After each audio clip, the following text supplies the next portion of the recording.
Yeah, I'm mate, we've got so much to talk about on this show, dude. Yeah. Well, I feel like we've been both pumped up playing Odyssey, like just.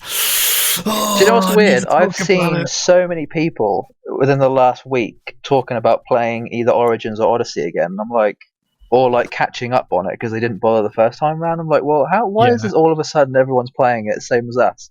I reckon it was that because is of the weird. Valhalla thing, right? Of course, yeah. Because Everyone's we catching had up. exactly the same Yeah, thing. Everyone's like, oh crap, I haven't done Odyssey yet. I need to play it before Valhalla comes up. you're absolutely right. Yeah. Yeah, of course, yeah. Well, goddamn, mate, I'm on the last season of The Sopranos. Cool.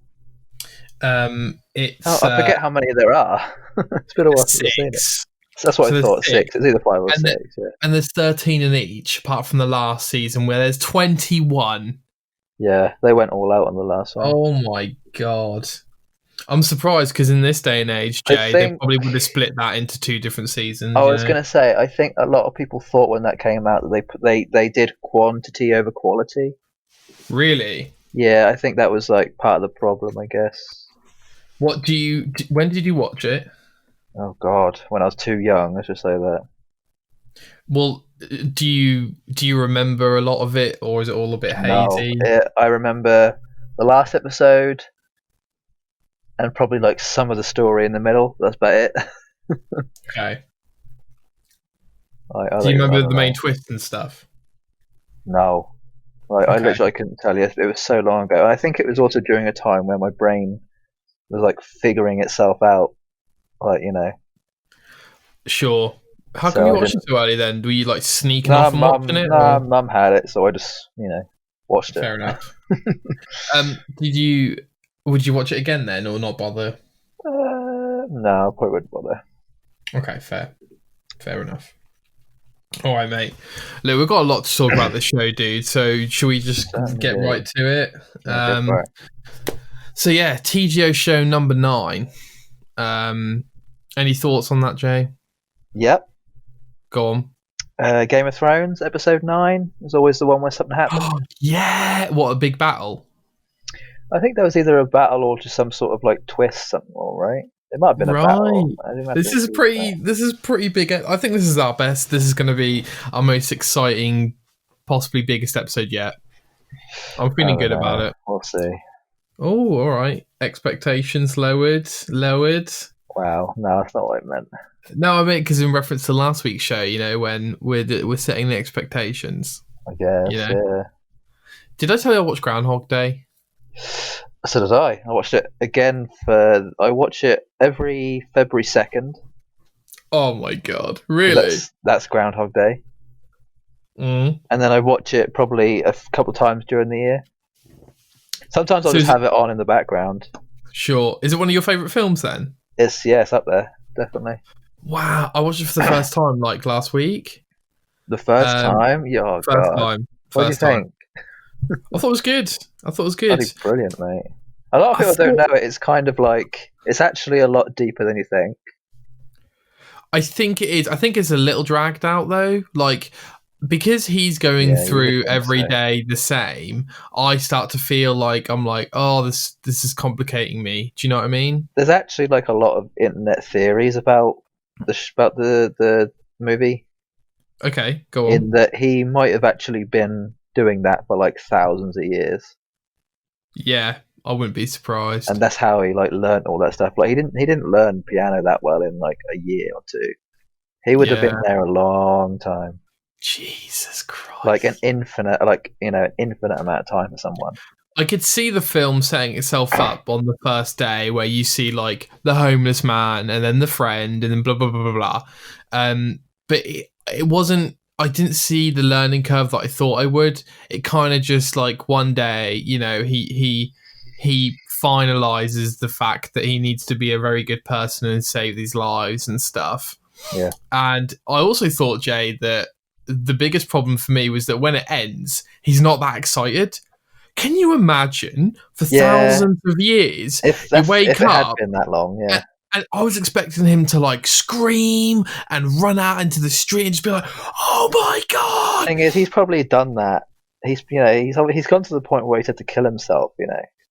So Multiple I think times. once you've done that, I think you've broken at that point. So even when you do come out of it, you're just so relieved that you don't want to do anything. You just want to sleep, probably. Yeah, true. I don't know. Imagine how much wiser you'd be. Oh, dude. Yeah, you'd be Oh, a god, dude. like legit. You just know everything, wouldn't you? Hmm. I loved them showing the stages of boredom. So, like, I'm going to be a bad person because I can get away with it. Oh, Oh actually, yeah, I'm he going to just sort of learn. pretended to be different people, essentially. Yeah, Yeah, yeah. And like then, stole like, the money from the back of the van, and yeah, exactly. yeah, learn piano, Sleeping with multiple women. yeah, figuring them out, and like trial and error. As if women would be that easily convinced Well, if you have the same drink as them, you know? no, it'd be a lot more than that, obviously. And it was only Yeah, technically only one day, so to have someone feel that way about you within a day, you've got to impress them pretty well, haven't you? 100%, mate. Considering that you were an asshole the day before. 100%. Hmm. 100%. All right, I'm going to stop distracting you, mate. So we've got a huge show today, Jay. We are both massive Assassin's Creed fans. You've caught up on the series fairly recently. I'm up to date into Origins. Yeah, So I didn't know how long ago because I started Origins end of last year. yeah, so you caught up like what? Like was it an episode? No, was it an episode? Did we discuss it? I'm sure we discussed it on the show. One of the Yeah, we first discussed episodes. when. Yeah, well, I don't know actually because I looked at my save file when I started back up and it said 2019. Yeah, so I think you finished it. Didn't you finish it at the end of last year? Yeah, As in the other games. yeah. It didn't feel Yeah. like that long ago though. It felt like start of this year. Okay. Fair play. Fair Oh. play.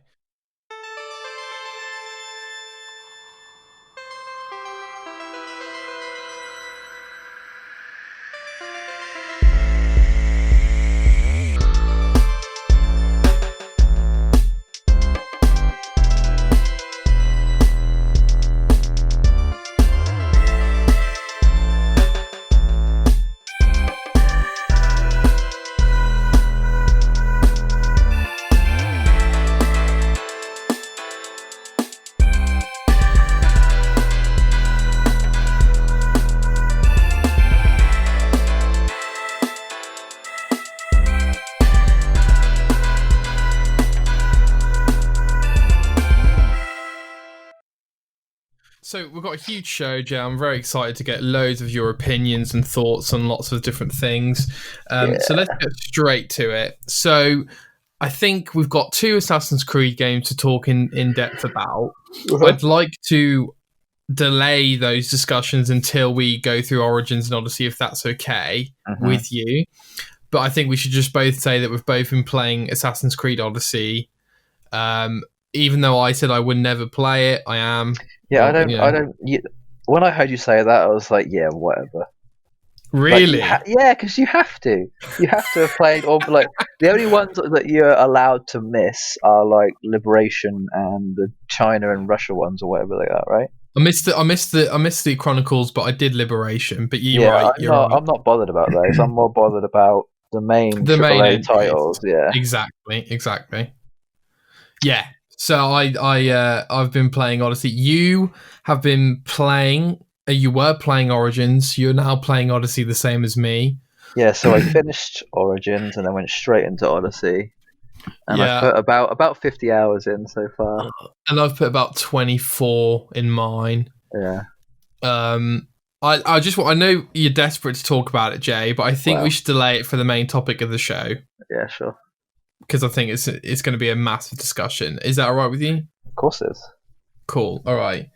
And the main thing we're going to talk about, last week we mentioned that Xbox are doing a presentation, some games for the next generation. We said it would be later the day of recording. It was. We watched it. We both watched it together. So let's talk about our reactions to that, Jay. Give me your initial reactions from that Inside Xbox Series X next generation presentation. So it's strange, right? So I'd like to say that my initial reaction was like excitement. Like any news to do with the next generation in any way is exciting to me. Yes. But then as the week went on, I sort of saw more and more articles and more posts and comments about people being unhappy about what they saw because the Valhalla thing wasn't like necessarily gameplay in quotes. Correct. Yeah.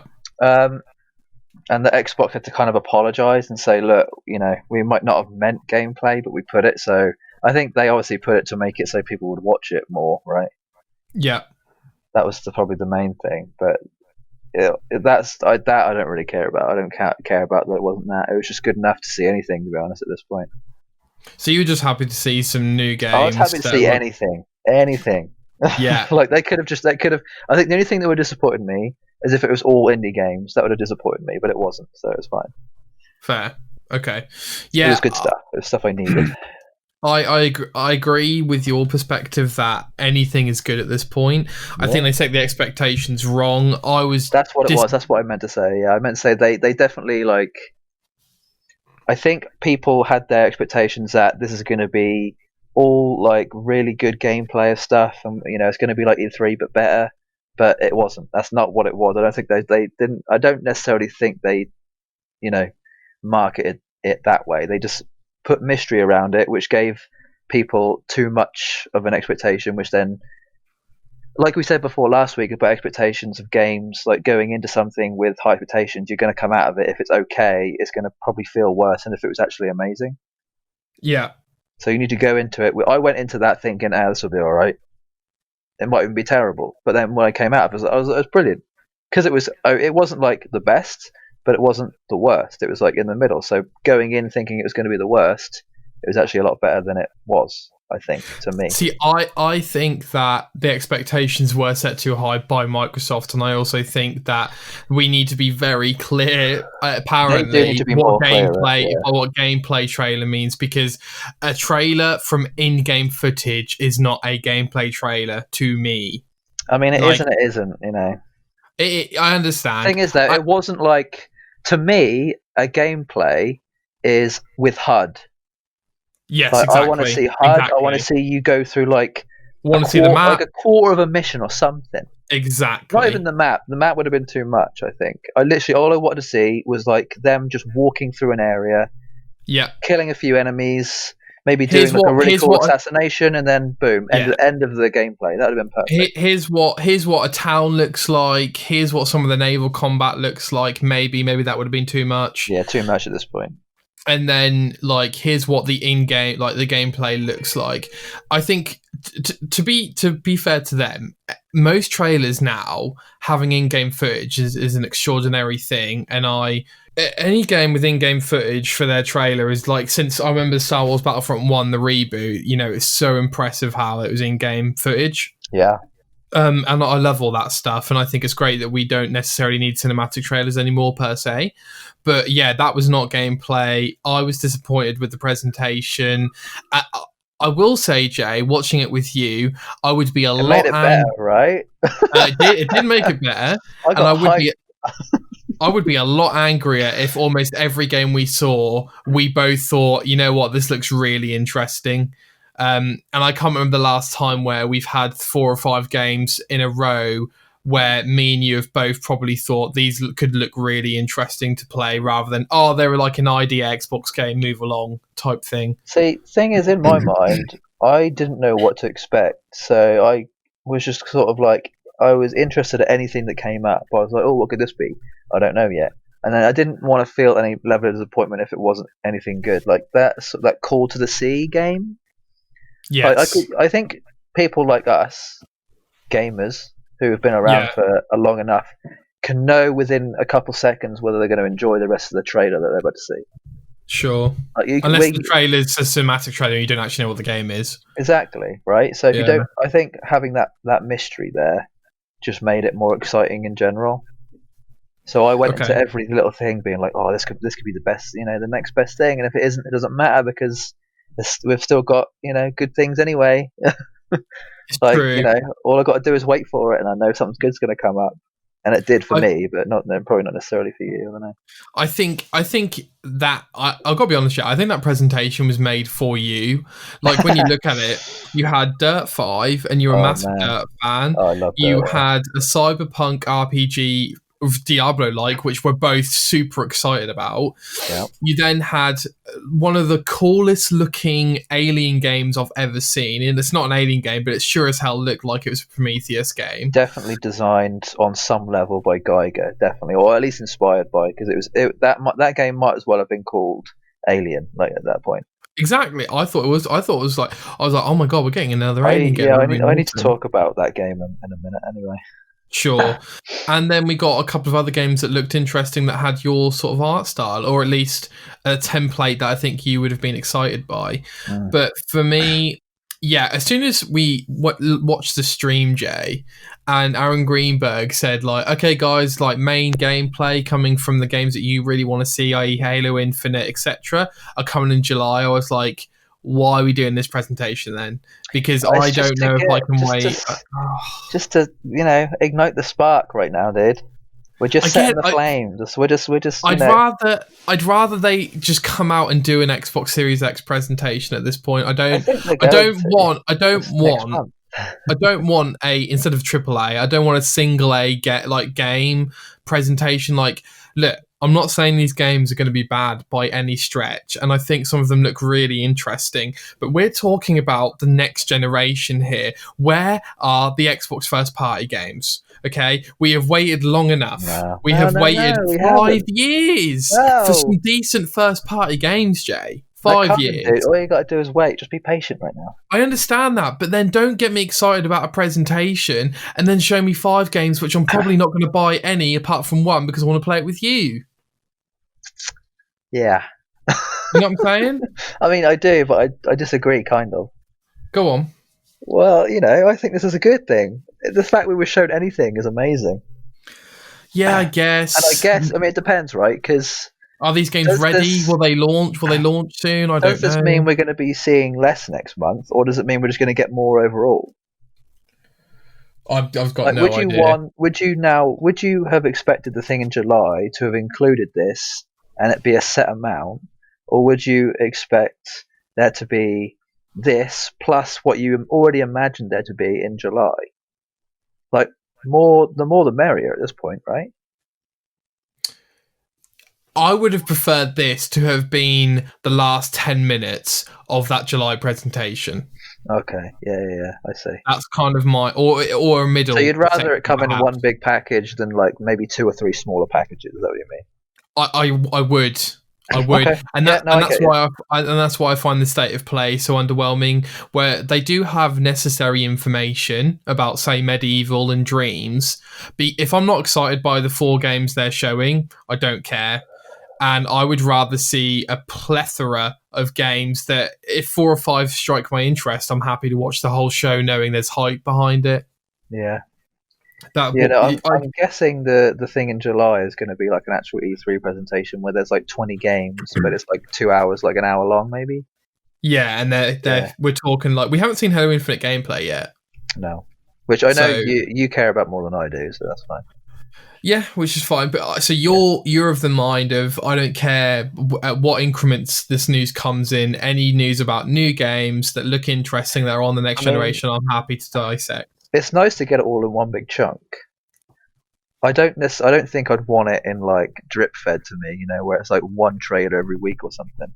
Yeah, sure. That would probably be a bit naff. I wouldn't be as hype as when they put a bit more event around it, when it's a bit more like celebrated, it does feel nice. Yes. It makes it like more of a special thing. Like if they just throw out a trailer with no explanation, it's like, well, that obviously wasn't very special, was it? Yeah, 100%. It doesn't feel special then. And I will say that I think Xbox are doing good in terms of highlighting games that perhaps wouldn't be highlighted typically. But that to me is because they haven't got any other games to show. Maybe I'm wrong about that. But we don't know, do we? That's the thing.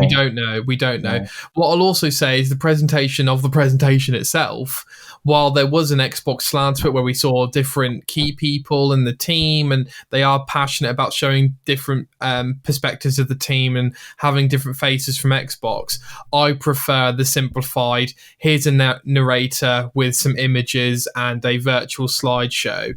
I prefer that presentation style myself, very similar to the Nintendo Directs and the State of Play. Oh, I see what you mean, yeah. rather than here we are switching to different houses in Doom. And I'm not complaining about the houses, but I find the other presentation style better. I See, don't know that what you. sounds funny to me. It kind of sounds like you're getting a bit tired of human intervention, I guess you could call it, like Perhaps, perhaps interaction, maybe. I don't know. sure, you could be right, but for me, Jay, I'm tired of cheesy marketing lines. Oh, Like I see what you mean. I like when Phil Spencer comes out, and I like Aaron Greenberg, and I like a lot of the Xbox people, Yeah, but I would rather just have Phil Spencer yeah, me or no too. one at all kind of Just Phil thing. is actually really good. I like that a lot. Yeah, and I Although just when go on. Keanu came out last year, that was probably one of the best things that happened to gaming in a Right. long time. Yeah. It Like was that really was cool. insane. It was cool, but I also think like, what he came on stage. There was nothing, you know, particularly extraordinary in terms of game about that news. No, but it was pretty It was a like cool moment. exciting. Yeah, Yeah, sure. very Yeah, no, exciting. it was exciting. It was exciting. But I don't know if we discussed this, Jay, but we both think, right, that he's only in like the first 3 hours of the game, if that, probably like tutorial section. No, I think he's in a lot more of it than we. Do you think? Yeah, I think he actually might be like a very big player.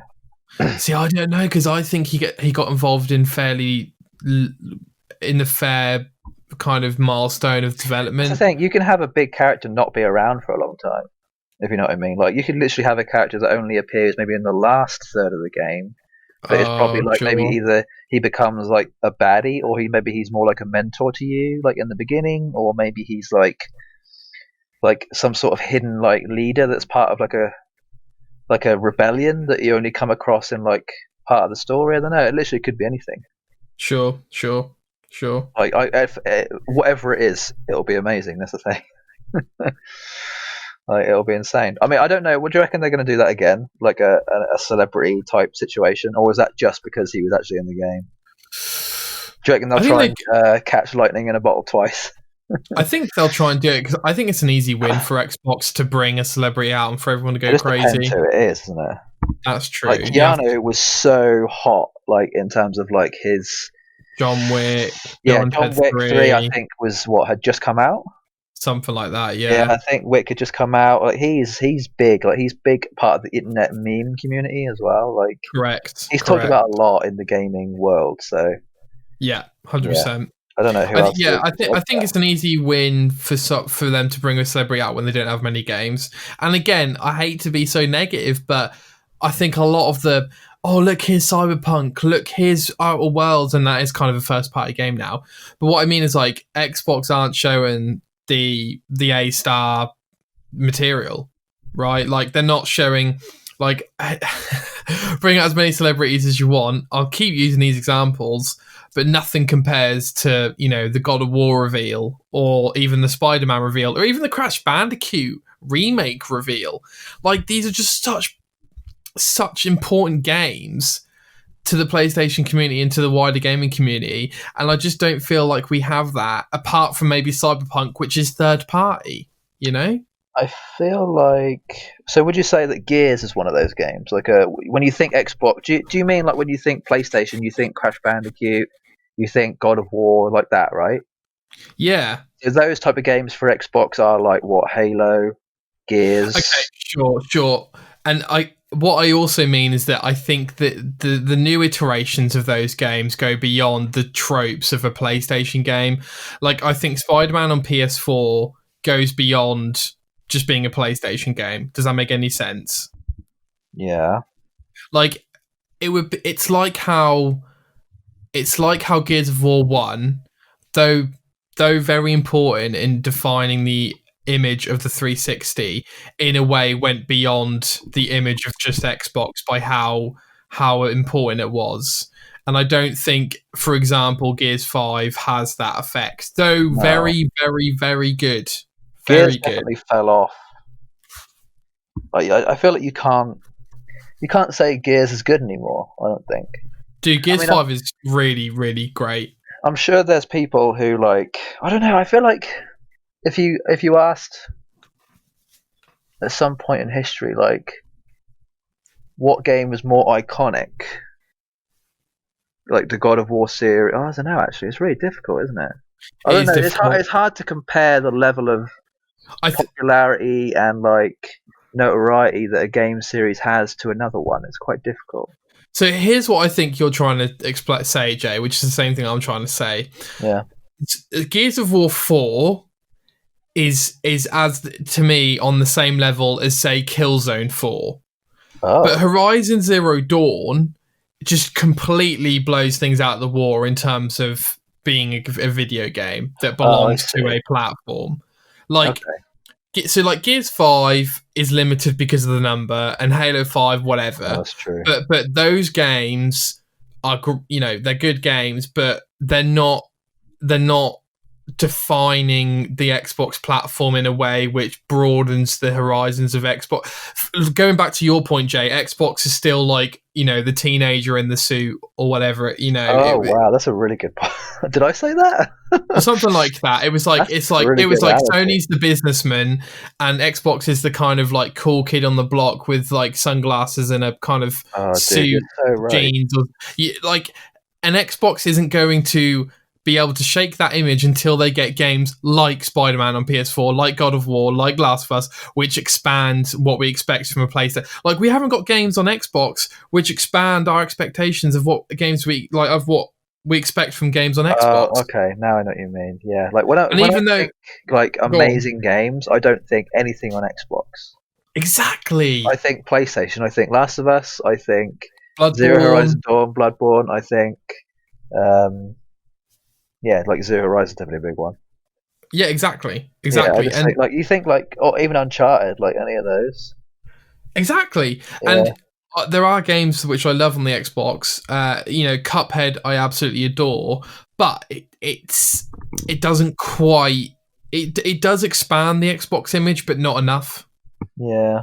Like it still fits within that. It's a, you know, it's a 2D 1930s cartoon image. It's about like, you know, it's about a cup, a guy with a cup head like fighting different animals and you know, toys and things.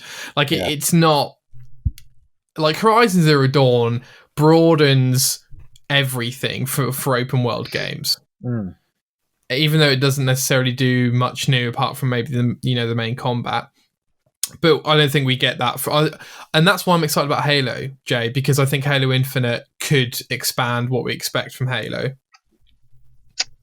It's weird. Like I feel like I've gotten not necessarily bored, but just sort of like burnt out of Exhausted. like Halo Yeah. and Gears. Like I don't feel the same about them anymore. So you want something new, right? I kind of want Xbox to bring out something like yeah, like like the next Zero Horizon, Yeah. like the next Last of Us, the next something, just something that's gonna like be so groundbreaking that people are gonna associate Xbox with that game for like forever. Yeah. Like And it'll be put on the history, in there, something that's I gonna break the bloody internet. agreed. And I think that they're trying to do that with the Initiative, one of their new studios. So like they've set up a whole new studio, and they they quoted in their job descriptions that they want someone to create a quadruple A video game. So Oh, that I like the sound of that, dude. yeah, so that's kind of like they're trying to create a new brand there. That's So really cool. I feel like we're gonna get that though. I hope so, mate. Can you imagine, dude, if that game isn't anything but a 9 out of 10, I actually think like Xbox are in trouble, really, in terms of their first party games. Yeah. But Jay, enough about my negatives. Do you want to go into some detail on some of the games that you're really excited about from this Inside Xbox presentation? Yeah, so they started out with Bright Memory Infinite, Which look very interesting. which looks amazing. Like, it, I want to say all these games were played on Xbox Series X, weren't they? They were all. This was basically Series X sort of tech demo, wasn't it? I think so. They wouldn't. Do, I don't think any of them were on PC. They were all on Xbox, you, what I imagine. having rewatched some of these trailers, Jay, do you see where I'm coming from? Where I think all the games look really dark, or is that just because you think they're going through YouTube and they've been downgraded and stuff? No, some of them were dark. I just think that just comes down to actual like the game itself. True. Fair enough. more Let's than carry anything on. else. I'm sure it'll be slightly different when it's actually played. So yeah, I don't know why it's called Bright Memory Infinite. It's a very odd thing, but it looks kind of like I love the Asian aesthetic though. I love any game that has like Sekiro, anything like that. So you're looking forward to Ghost of Tsushima then?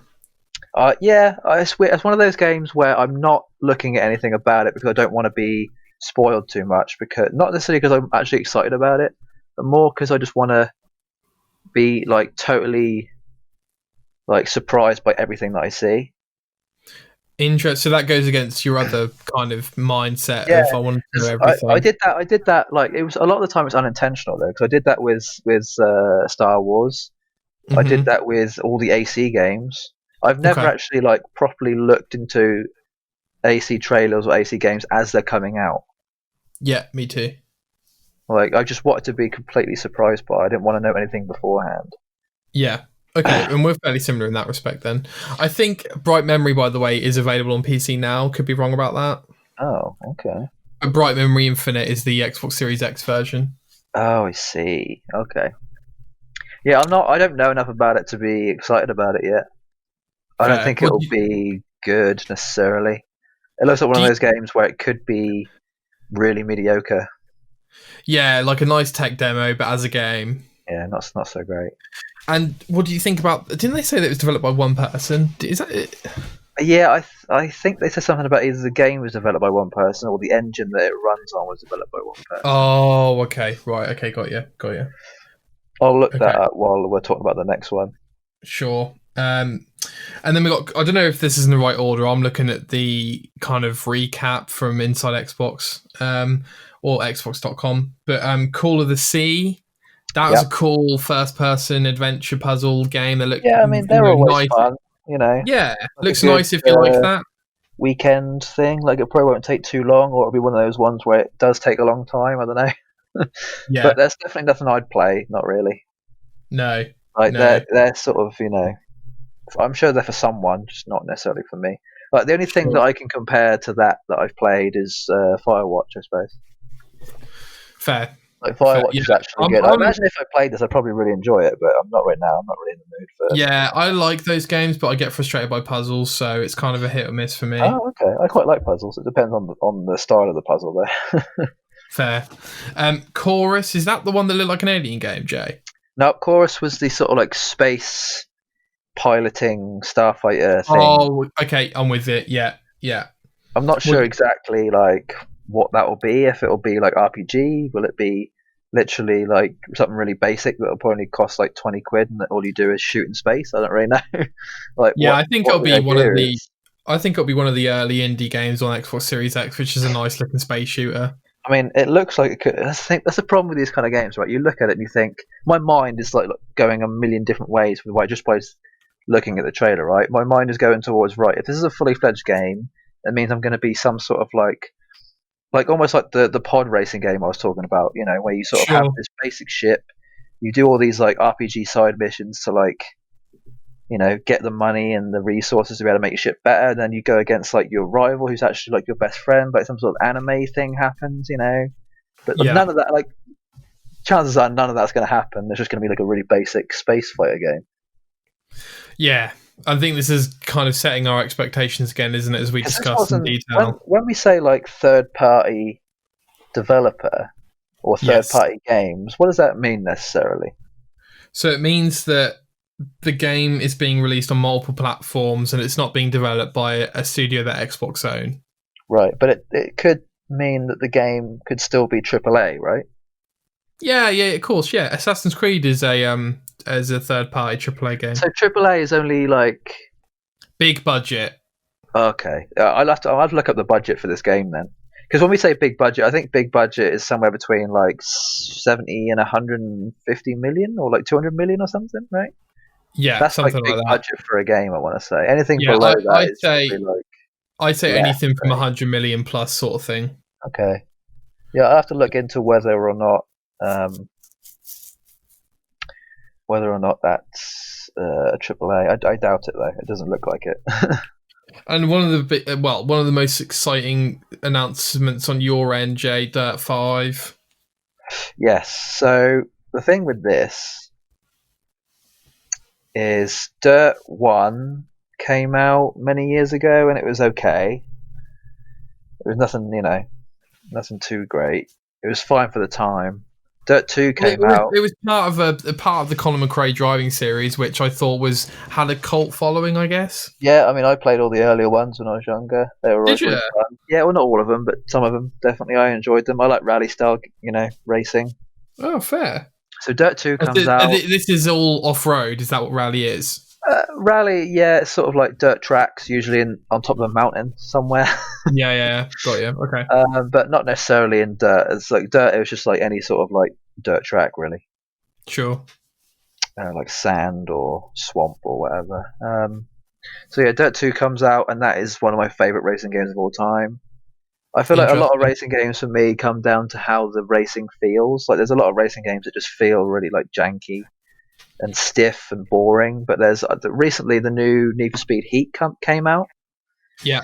And that they did this thing where you could like drift a lot more around corners, and it just feels nicer. Yeah. And they did that in both Dirt 2 and Dirt 3, but more in Dirt 3 because it just, I don't know, like drifting around a corner just feels nice. So I'm hoping, because Dirt 3 was more about Gymkhana, which is actual drifting. It's like a drifting like sport type thing. And that goes back to gameplay being really essential for those sorts of games. Exactly, yeah. And then Dirt 4 turned into some sort of like rally simulator, but it was very like 1-to-1. Like it was very hard to play. Yeah, of all the Dirt games, I feel like Dirt 4 had the least traction from what I can tell, being an outsider. It was more for someone who is very like has their own steering wheel and like has all the kit that comes with it. They made it quite realistic. Yeah, like very realistic, like too realistic. But for a casual, it definitely wasn't a casual gamer's game. Sure. Which it was where I'm hoping Dirt 5 goes back to its roots and goes more to the Dirt 2 type, which is how it looks. So I'm hoping that one is the one I'm keeping my eye on, definitely. Yeah, any release schedule on that, Jay? Like this year, do you think, or next year? I think it comes out in October. Oh, nice. I think it's a lot sooner. Jay, what are you going to do about games that are weeks away from the launch of the Series X? Oh, you mean before or after? Before, so like, I know that smart delivery means that you'll get the free version of the Xbox Series X game. Yeah. What does that mean? Then you'll just play them, and then you'll just upgrade when the console's out, and just carry on. Yeah, we had this talk a little bit last week, didn't we? It's kind of annoying me a little bit because Cyberpunk comes out in September. I forgot that's coming out. Oh, it's going to take so long. I don't think I'm going to be playing it by the time that the Series X comes out. Like I'll probably be done by then, depending on how the game is. You probably will be. Yeah, me. Also depending on how much time I have. If it takes me a month to do, that's a month to do. I don't know. Yeah, but then I guess you could. So yeah, you're right. Like, let's say you don't finish it and you carry on the Series X. You've then got the argument of, well, I could have experienced all of this gameplay on the Series X and it would have been better in quotation marks. Yeah, better in quotation, definitely. So, what are you that bothered about the technical aspects that you would rather play through the whole game on a better version of itself? I don't think I'm going to be able to miss the initial hype on Cyberpunk. Yeah, you're just going to have to get right. Yeah, I've got to agree with that. I'm going to have to get into it. There's no way I can't. Yeah, agreed. It's not one of the. I don't think it's one of those games I can leave for a few months and then come back to. I don't agree. know. Okay, it's so hard to say. So what? Let's say I think Dirt 5 is a lesser priority, though a priority. That's coming out in October. I just checked. It's coming out in October this year. So in terms of that game, you're just going to wait for the Series X to come out and then play it on that. But like you could use what you could do is you could use these games as launch games for yourself, if that makes sense. I see what you mean. Yeah. Like they're already out, so they're not really launch games. But because you can play them on Series X and have a better version of it, you could kind of in your mind you could think, well, actually, I've just answered my own question in terms of launch lineups, because technically the launch lineup will be the best launch lineup, not from the actual games that come out on launch, but from the games that you can play at launch. That it will be the best because we'll have the most games we ever, won't we? Like you'll be able to play Xbox original games, Xbox 360 games, Xbox One games, and Xbox Series X games. So in that respect, you'll be able to play hundreds, if not thousands, of games when the Series X comes out. So that's cool. I just had a thought. You know how the next gen is coming out holiday 2020? Yeah. I think they're going to come out a lot sooner than we think. Do you? I think they're going to be out end of October, start of November. And usually we're looking at the mid-November to late November sort of time slot. Yeah, I reckon they might come out like in November, like either like when we think middle of November, end November, or early November. Because I think they're going to want to get it out like sooner than later. Okay, so my thoughts to that, Jay, is where the hell is the Series X presentation then? Because we're talking July. like that's so late though. You're talking like 4 months from like proper reveal presentation to release. That's like nothing. Well, still enough time for people to be like, "Oh, I'm probably going to buy that." True. Still enough time. It reminds me of the Fallout 4 announcement. Like here it is. It does exist, and it's coming out in 5 months. Which I love, even though Bethesda are doing the opposite now, kind of. I really hope this comes out like November.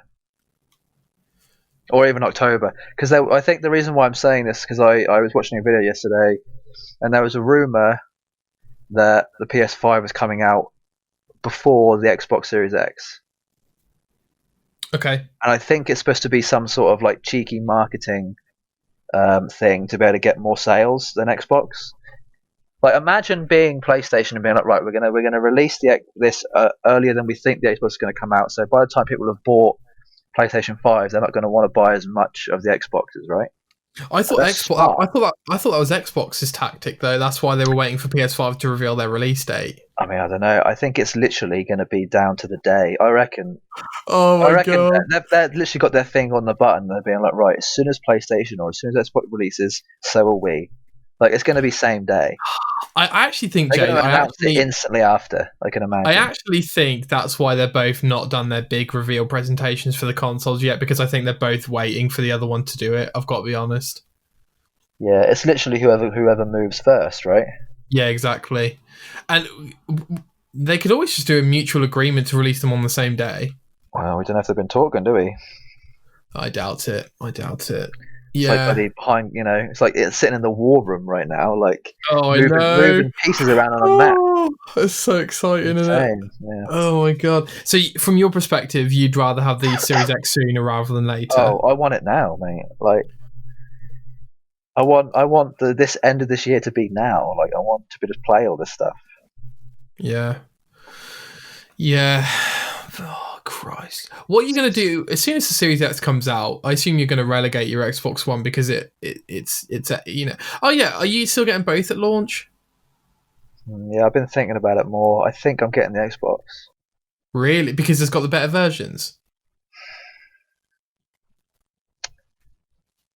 I don't know.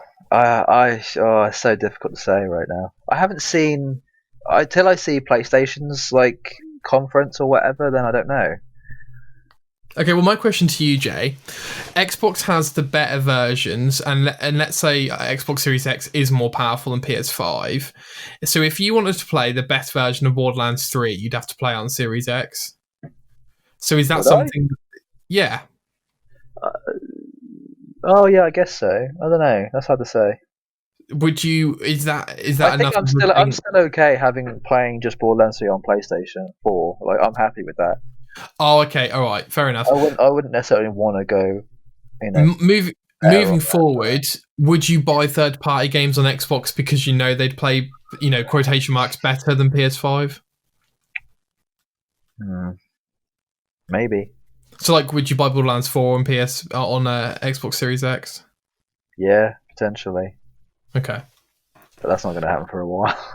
I'm just thinking, what would convince you as a gamer to play more games on your Xbox than your PlayStation? That's all. It would have to be like something that I think Cyberpunk is definitely swaying me. Like, I feel like I'm going to enjoy Cyberpunk more on Xbox than I would do. Like, I don't play any Assassin's Creed on PlayStation. It's always Xbox. That's so weird. Assassin's Creed to me is my Xbox game. Okay. It's never ever been a PlayStation game for me. Okay. I don't know why. It just is, yeah, sure. Well, to be fair, I think the first two Assassin's Creeds were fairly succinct with Xbox 360. Yeah, I think they were. I think they might have came out on PlayStation 3, but I I don't remember them know. more as being part of the Yeah, 360. it didn't Yeah, feel like a PlayStation game. It felt like an Xbox game. yeah, I don't know. for sure. Okay, Right, so so next game. more. Madden NFL 21. I don't really Yeah, want to. not for us. Skip. Yeah, yeah. Scarlet Nexus. Yeah, this is for me. Okay. This one is probably the thing. This is probably the game out of the bunch where I'm like, right, this could be good. Which one's this, Jay? Scarlet Nexus. Yeah, as in which is this the alien looking one? No, this is the anime looking one. Oh Christ! The one that you're definitely not excited about. Yeah, I remember. Yeah, sorry, carry on. Well, I mean, yeah, it looks like a decent. I think there's been a lot of like anime style, sort of futuristic anime style games that have been a bit disappointing. They never seem to really like pan out, but this looks like it could do. Like it could be like a really cool RPG type thing. Did you ever dive into the recent one on Nintendo Switch? Which one was that? Oh, I'm gonna have to look it up now. Oh, Astral Chain? Yes, thank you. Yeah, no, I saw it and I thought I'll get that when it comes out, and then didn't bother getting it. Got you. Okay. Yeah, I don't know. Dude, so like I appreciate your love for anime and anime games, but yeah, as soon as I saw this, I was like, great.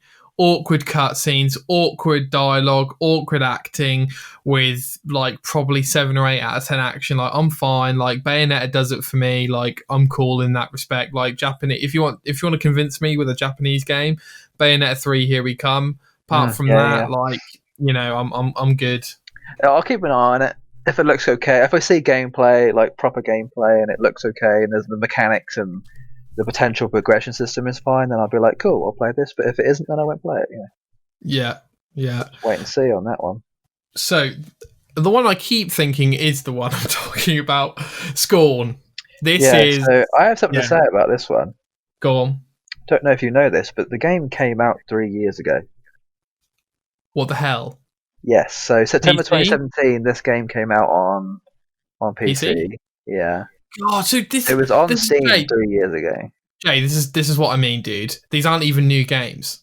So I think they took it off, and it's now been like revamped. It's been like re-released or whatever. Relayed, yeah. Is the new version available on PC right now? I don't think so. Okay. Did you say Geiger was the guy you think did it? Yeah. So I've been reading an article now that says the HR Geiger like horror. Yeah. I'm surprised you know who HR Geiger is, right? The alien guy. Yeah, he's the guy who sort of like designed, like a lot of his artwork is what Alien is based off of, basically. Sure. So did he actually design Alien? Yeah. So all the stuff in Prometheus was like the big giant chair that they sit in. Like he handcrafted those. Handcrafted. Yeah, I think even in this, I have to look up the. I don't know if he did the recent ones, but he definitely did the ones in the original Alien film. Holy moly!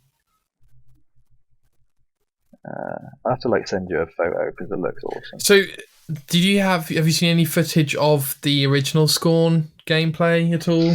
Yeah, so I was actually about to look it up. I'm sort of watching it now. It does look very similar to that trailer. Like it is pretty much the same, just not as good quality. Sure. I think they literally took the game and just made it better quality. Well, I don't think it'll be a very good game necessarily. I think it's very basic. Well, it's a first-person horror adventure game. Yeah, exactly. It's very basic. It's got probably subtle Basically, themes, puzzles. The level of quality you get out of Alien Isolation, it's fine. I'm sure streamers will play it for a day. True. Do you like Alien Isolation? Not really. No, I like the story behind it. I don't like the actual gameplay. I feel like a lot of people convince themselves they do like the game, but they perhaps don't. Nah, it's okay. I mean, I can appreciate it for what it is, but not for me. Well, okay. Well, Scorn. I don't know, G. I mean, I thought you liked survival. Like this has got your theme. It's got like first person horror elements, and I know you like survival Yeah, it's odd, game. isn't it? I'm very picky about stuff like that.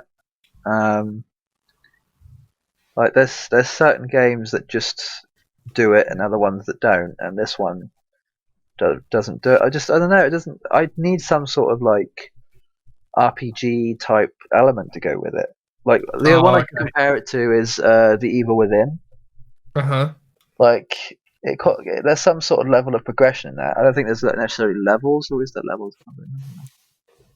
And what about? Did you play the Evil Within 2? No, I didn't. I want to come back to that. That's like on my list of things to come back to. Okay. Okay. Let's move on, Jay, if that's okay. Yeah. Second extension. It's the kind of battle royale. Like not that. I shouldn't have said that. It's co-op shooter. Bloody, we're killing It dinosaurs. kind of just feels like Left 4 Dead, but with dinosaurs to me. Yes. I Thank don't really you. know what to think I too mean, much. I'm not bothered by it. I don't know if you're bothered by it.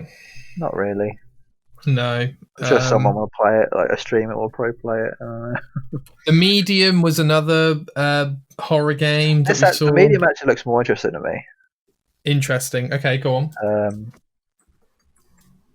I don't know. I like the style a bit more. I think it looks a bit more creepy to me. Fair enough. I don't play horror games, so I unless it's probably for won't other play people's it. I'll entertainment. watch. This is the kind of game I like to watch people play. Like Yeah, I I like mean, to watch people. Like we spoke about it before a few episodes ago. I spoke about watching speedruns for Resident Evil. yeah, Like I feel like this could be a game that is kind of like that, but not really. Like it just any sort of like Silent Hill type, Resident Evil type game. I like to watch people play. I don't like to experience it myself because I'll probably get too scared. yeah, I'm the same, and I also Like don't like psychological to. horror is just fun. Anything that messes with your head, love it. Yeah, it's cool. I'm the same. I think I'd rather just watch someone else get scared and do the game that looks really tough and like frustrating, and just watch someone else go through that than me. Yeah, exactly. Experience Yeah. it. I feel that's one of the things you kind of have to experience with someone else. Yeah, it definitely helps. Vampire the Masquerade Bloodlines 2. We knew this was coming or in development. We saw it for the first time here. It's a cult classic or the sequel to a cult classic. I think it looks better than I expected, but I'm still not that interested. What are your thoughts, Jay? Nah, not massively interested. I mean, it Yeah. kind of looks like I didn't play the first one. I don't think. Nah, it was out like 20 years ago or something I crazy, was going to 15 say years it ago. kind of actually looks a little bit like how to describe it? What's that alien game called?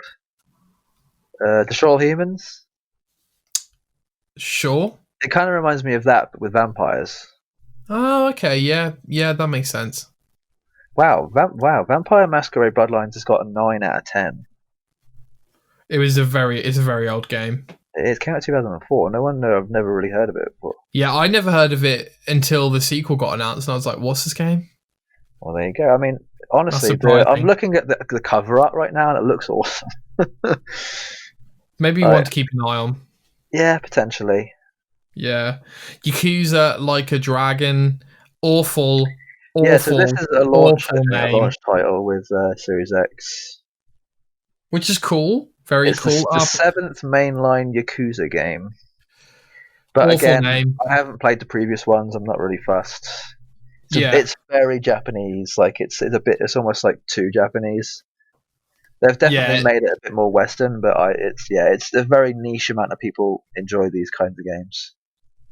yeah, 100%. I think the Yakuza series has got a lot of fans. It looks like it's a good game, but too Japanese for me. Cool that we've got a JRPG for the launch of Series X, though. I think that'll be appreciated.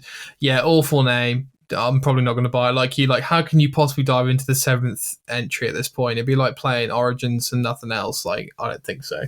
Yeah, it'd be a bit odd. Okay, and one of the most important ones, second to last, penultimate, The Ascent. I think Yeah. I'm really interested in this game, Jay. I found out this morning that this game's IGN's first for the month. So they're going to have loads of videos coming out with it. So there is a gameplay video, but I haven't watched it yet, so I need to me neither. It being the IGN first game, Jay, makes me think that this game could actually deliver on our expectations. Yeah, hopefully. It's hard to say. I mean, I'm really, really hoping for this one. What are your thoughts on it? Has promise, like a good amount of promise. Um, it's so hard to say, isn't it? I don't know. This is one of those games that looks like it could be really, really boring and could just go, like, die really quickly. Oh, sure. Like, just doesn't hit the mark. Yeah. Yeah, I mean, Wait, I like the cyberpunk type look though. I like the aesthetic. yeah, I Definitely. think the aesthetic looks great. I think if it is just a Diablo game with like quests and stuff, I think that could be awesome. Honestly, if it literally is just Diablo but in cyberpunk, then I'll play it. Like if there's loot, if there's leveling up, if there's like a legendary system afterwards, then yeah, cool. But I I don't think, think it is. I think it literally is just like start here, get through this one bit of the level to the next part, like very linear. No like main hub or mm, anything. Like okay, right. I don't know. So I think though, Jay, I think what could save you from that is playing with me or someone else. I think you can get through a game that you don't love, but playing it with someone else does actually, motivate you enough to play through it, if that makes sense. Yeah, no, I feel like if the story's fine, then I'll probably play it with someone else. So it sounds like you're not convinced. Not right now, but I'll give it some time. Like if I've still got the rest of May to see. I'm still hoping there's going to be some sort of like developer diary that Yeah, goes like more into telling like exactly what it's going to be. sure, sure. I've watched a lot of developer diaries on certain games, so This photo of Geiger looks awesome, man. It looks horrific, actually. But yeah, horrifically awesome. so the Prometheans were hinted at in the original Alien films. Oh yeah, the lore behind Aliens been around since '70s. Okay, got you. It's just they only thought to make a film about it recently, within the last 10 years. Got you. Got It's you. great. The lore behind it, there's so much more lore than you think behind Aliens. Insane. And the main title of discussion for this Inside Xbox recap, Jay, Assassin's Creed Valhalla. Yes. Let me just start off by saying that clearly Ubisoft have done a good job at marketing this game at the cross-generation point, because both you and me are now catching up with the series ready for Valhalla. So to some extent, their marketing has worked. But at the same time, every 5 minutes of the presentation, we got a little recap saying Assassin's Creed Valhalla gameplay coming, and they finished with it, which was smart. Get people in. It wasn't really gameplay. It was a trailer with gameplay it was in-game. moments, It was in-game in-game footage. moments, definitely. Yeah. Like And I they have to always moved say, the camera around in an in-game part that was like pre-played or right, whatever. right, and I have to say that again, it did hit that Red Dead 2 moment for me where I'm like, damn, this game looks really good, but I want to see gameplay. What were your thoughts? Honestly, they could just release. They could not show a single image of that game and then just release it one day, and I'd still buy it. Sure. Like, I'm just happy they showed something. Honestly, But wouldn't you rather they show gameplay if they said they're going to show you gameplay? I'd be happy if they showed gameplay closer to release. I agree with that. Just so then I'm not thinking about it the entire time. I want to forget about it, so when it does come out, I'm just more excited about it. Yeah, I'm with you. Yeah. I'm with you. Yeah, I think I can't wait to play an Assassin's Creed on a new console at launch. I'm very excited about it. Yeah, I'm a bit skeptical. I was weird. Having played Odyssey, like there was times where I kind of needed a bit of a guide to sort of like show me exactly what to do. Like I definitely could have spent an extra 30 minutes looking around an area properly and like looking at every single bit. I could either do that or I could spend the next minute looking at exactly where I needed to go. And I don't know if Valhalla's going to have that straight away. It's because sometimes depending on the size of the game, I don't think everything's been found in Odyssey. There's probably things that are like so secret they just haven't been found yet. For sure. But whether I'm not too worried about finding everything. I'm just worried about being able to look up like maybe one thing every like 10 hours and then not being able to find out what it is. Like I don't want to get stuck. I hate getting stuck, especially in an Assassin's Creed game. That would suck. What sort of moments are you talking about, Jay? Are you talking about story moments? No, not even just like side mission stuff where you've got to like find like a specific bit of loot, but you can't find it unless you look for it properly. You know what I Have mean? you got exploration mode on? No. Okay. So I've got it so it shows me everything. Yeah. But there's Okay. definitely still parts of like Odyssey where you're like, where is this? I can't. It's not showing up right now. Okay. Understood. Yeah, like Okay. they deliberately hide certain things for you to make you spend longer on the mission or whatever, Oh, okay. or make Yeah. make almost like a puzzle that you've got to kind of figure it out yourself. Sure. Which Sure. is part of the fun for a lot of people, but for me, I'd rather just like give me a waypoint, take me to it, cool. I'm good now. Interesting. Okay. Well, we will discuss that later. Yeah. But So I'm yeah, now watching this Ascent gameplay, 12 minutes of gameplay. yeah. The graphics look amazing, but it's in-game alpha footage, so it's obviously not. It's still quite janky in parts. Okay. And I've seen them open loot boxes, but I haven't seen any like text that says like about quality. All I see, I think, is just ammo drops, which is not good. I want Okay. to see a menu. I want to see Any a menu so bad. any release schedule for that game? Well, No. it's in alpha, I think, right now, so I don't know. Okay. I'm sure IGN will maybe announce the release date at the end of that month. Perhaps, I don't know. Yeah, I'm gonna Google it really quick. Okay. What I will say, Jay, is that of all the next generation games to come out at launch, so as in your typical like Call of Duty, FIFA, JRPG, whatever, Assassin's Creed's the go-to for me. Where if there's an Assassin's Creed ready at the launch of the next console, which I assume Ubisoft would love to do every console generation, that is my go-to game.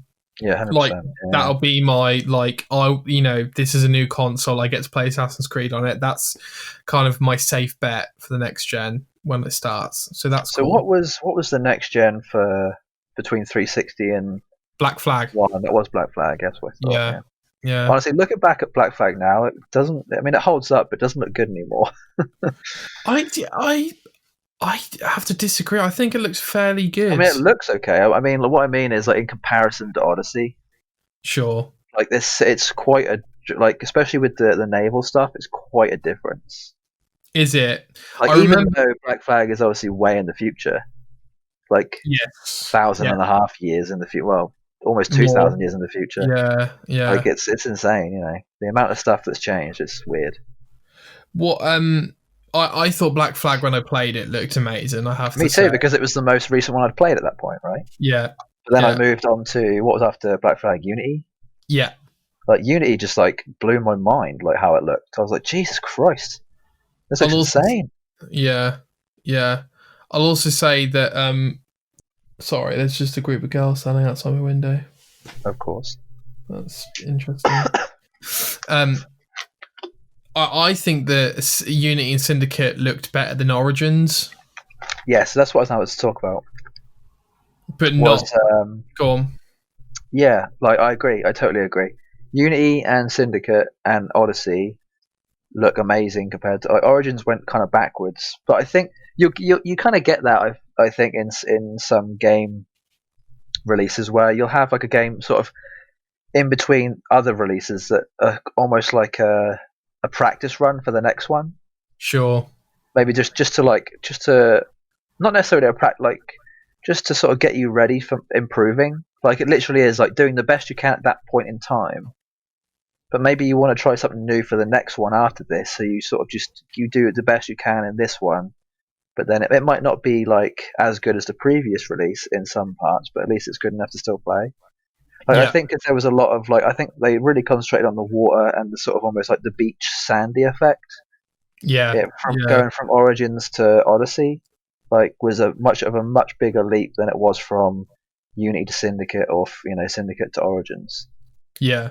Yeah, I definitely even the character animations are so much better in Odyssey. Yeah, and I know that off the bat for sure. And I think actually the character animations were better in Syndicate than they were in Origins. It felt like it from what I remember. Me too, and I also really liked the gloss effects you had in Unity and Syndicate, where the puddles would really shine off the line. It felt shinier and smoother. Weirdly, I feel like the way you could describe it is Unity and Syndicate felt quite. Well, okay, so Unity felt almost kind of like shiny and smooth. Syndicate felt kind of like matte and smooth, and then Origins felt kind of grainy and not so smooth. Yeah. If you see what I Sure. mean. Whereas Yeah, Odyssey yeah. is like smooth, shiny, matte, awesome. Like it's all the combination of everything. I think Yes. Odyssey might be their, what do you call it? Their opus. Magnum Magnum opus. opus. Yeah. Yeah. I forget what that means exactly. I'm going to look it up. It's like It their means their best one, right? masterpiece. Yeah. Yeah. We I don't know. I guess you could probably either. Yeah. I mean, it literally. Do you know what? You Hey, said to me. Jay. Before we go on to it, we should do the other things first. Oh yeah, go on. I'm sorry to interrupt you. No, it's good. We will talk about it in literally like 10 or 15 minutes, and we can go all out, say whatever you want. Okay. Okay, I'm hyped.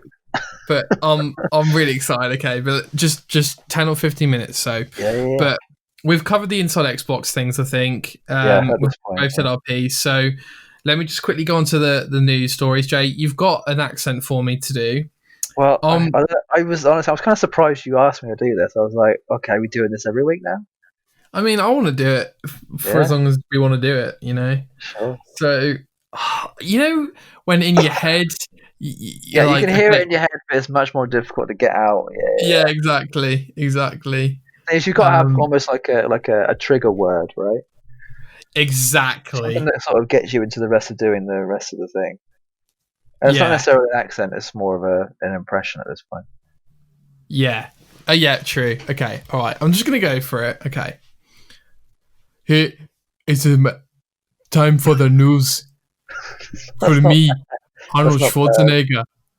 Yeah, okay, that's fine. I could do the get in the helicopter, you know, like type shit, but I feel like that's just an easy go-to. Like I'm trying to do the normal in an interview talking Arnold Schwarzenegger, you know what I'm saying? Like basic Arnie stuff, exactly, basic accent, like time for the news in the TGO Show. Yeah, that'll do. It's kind of coming off Middle Eastern. Do you know what's weird? I've been thinking in a Greek accent. Oh, okay, That's sure. Not even honestly, like in my mind. Oh my god! I'm saying words differently in a Greek bloody accent, and it's annoying me. Jesus. Kind of. That's worrying, Jay. Well, I don't know. I kind of get that when I go to other countries. If I'm in Germany too long, I start by thinking in German. Yeah, I get that. Do you know what's funny? We went to Coventry once, and we were all like drinking and stuff. And like, there's a couple of people who had like a foreign English accent, and we all got so drunk that by the end of the night, we were speaking like we had a foreign English accent. And I don't mean like with an accent. I just mean like I'd be like, yeah, you know, yeah, you just go out and have a good time. Almost like Eastern European, but talking. Yeah. Exactly. I woke up, I was just like, what the fuck was going on? You know, it was so weird. Weird. I get it. Yeah, so weird. Have you seen that Along Came Polly? Yep, and I hate it. Mate, we've discussed this, right? You hate the opening scene like me? Yep. Oh, I can't stand movies. We need to cut this bit out. I honestly. One of the worst things to happen ever in a movie. It's just a movie, but I can't. Even in like when someone jokes about that, I can't. It's like you with smoking. I can't. But I can't. No. It makes me angry. So bad. It's so bad. It makes me so angry. I might make you angry, Jay, but like the guy who does the, plays the guy. Yeah. Hilarious. Like, accent. Hello, Yeah. My name is Ulubin. That is funny. It is funny. My name is Claude. It's supposed to be a joke, but it's an annoying joke. 100%. Yeah. All right. Let's bash these news stories out as Arnold would like us to do. PlayStation Studios. PlayStation have labelled their first-party studios under an umbrella. I'm surprised it took them this long. Mate, you, me both, man. Because when they bought out, is it Insomniac for the Spider-Man games? I was like, right, any minute now they're going to have something that says that they're going to have some sort of umbrella term for all their things they're now buying out all of a sudden. But it took them, 2 years? Yeah. I'm kind of glad they left it this long, actually, because now it kind of feels... Because Xbox have got the same thing, right? Yeah, Xbox Game Studios. They do. But how long has that been around? It was Microsoft Game Studios and then Xbox. I think that's been around for a few years now. Okay. have to look at Okay, this. all right. Let me rephrase this, Oh, Jay. it was founded in 2002. Yeah, Microsoft Game Studios has been around forever, but they relabeled to Xbox Game Studios like a couple of years ago, maybe. Okay, yeah, that's what I'm thinking then. Okay. Maybe a year ago. You would recognise the loading screen for Microsoft Game Studios. I'll say that. Okay, I'll look at that. Yeah, I agree, mate. What's taken them this long? Xbox has done it forever. It's kind of the MCU thinking, isn't it? Like, let's. I do recognise it. Okay, cool. And the load screen for the PlayStation Studios logo. Sorry, no, not the load screen. The animation for it is very MCU like. But I think this is good. I think it unifies that PlayStation are ready or gearing up to finally give us some more first party games. It kind of feels like, weirdly, like Sparta and Athenia. I forget what they're called now. What do you mean? Like, it just feels like two sides of like a war, right? Like, it feels like there's like this army of PlayStation studios and the army of Xbox studios. We've got like these like groups, almost like clans or like guilds. In this gaming community world, and they're sort of like not necessarily like fighting, but they're just sort of like competing almost, right? For to like produce the best who can bring out the best games this year. It honestly makes me feel like I'm following a sports team. That's like, kind of cool, though. Who do you support? Like, who's your team? You know, that's kind of cool, you can though, obviously right? Support both because both are amazing. But like, who do you really support, man? Exactly. You know, it kind of makes me feel more excited about game releases. Genuinely, I think it also means more exclusives, right? 100%. Oh man, that makes me so excited. It means that they're doubling down on the first party aspect, and also, 100%. And also, I feel like you're right, Jay. I've never thought about that, but when you think about it, I feel like the studio independence is becoming less and less common, and we're actually, even though you could argue it isn't because there's more indie games than ever, but just hear me out. Okay, I think I know where you're going. Like the clan idea is so brilliant because it's like you say, it's like we're building up an empire here, and Xbox and Sony are both at a place now where like they have considerable empires. So it's not only a case of who's going to have the biggest empire in 5 to 10 years. It's a case of they both have enough studios where we could be looking at the best generation of games ever, possibly. It's making me very excited about the future at this point. Yeah, like I'm hoping it means more money, right? For the studios. Yeah, because obviously those developers wouldn't have had as much of a budget if they were on their own. Now they've got that little boost. It's going to turn these AA games to AAA games, or hopefully 100%. Single into double. You know, it's going to make just that extra boost that it's going to make, hopefully, for less disappointing or overall mediocre games, right? I think the average for game reviews is probably going to go up a few points. Hopefully. Well, Jay, you know what? That's a topic for a whole nother time that I'd love to talk about, though. The fact that people don't use review score scales correctly. But I think you're right. But to be fair, mate, the game scores for the last generation, like we've had some pretty incredible games over the last few years. You know, that you haven't played. Yeah.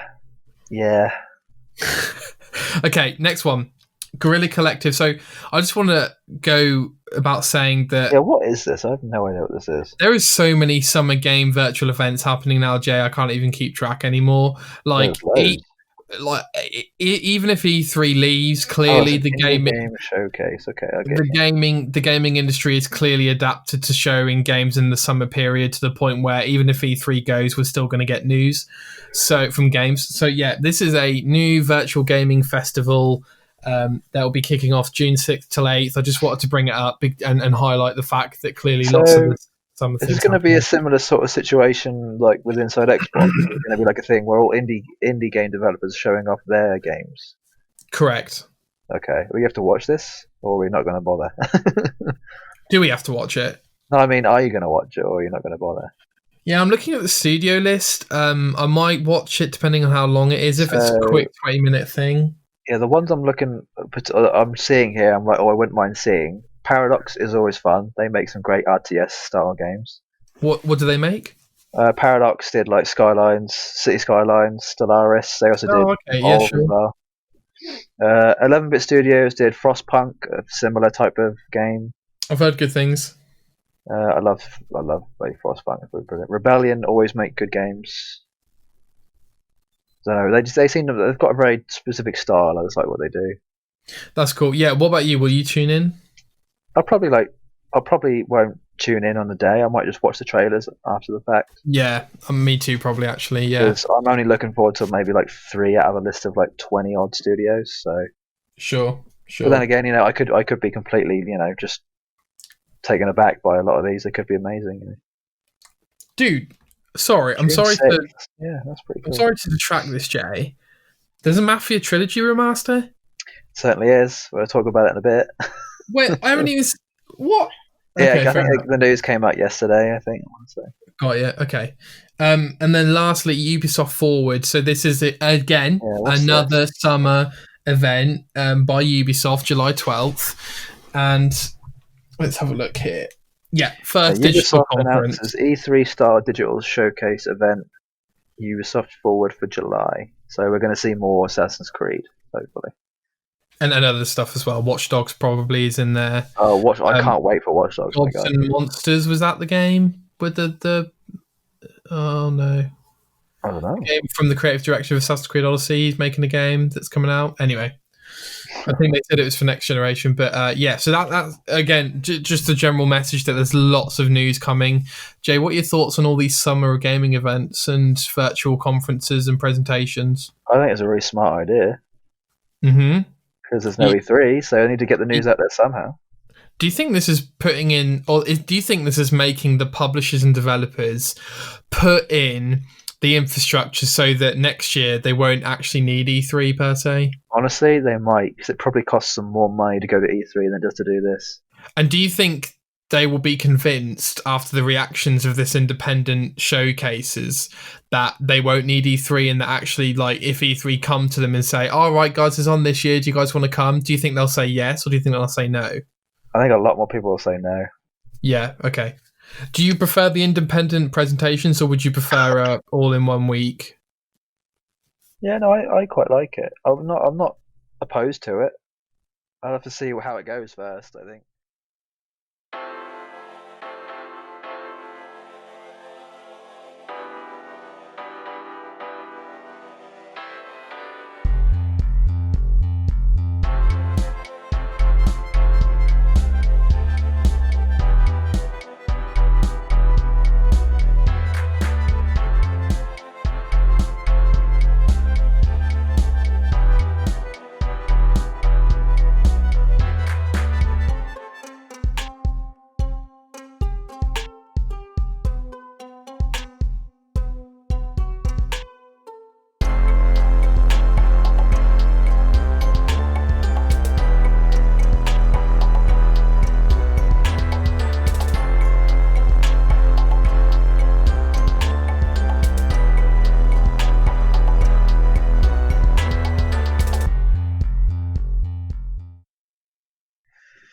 Okay, fair.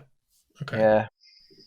All right, Jay, you've waited long enough. I've guess. put you on the leash long enough. Okay, it's time to really talk about what we really want to talk about.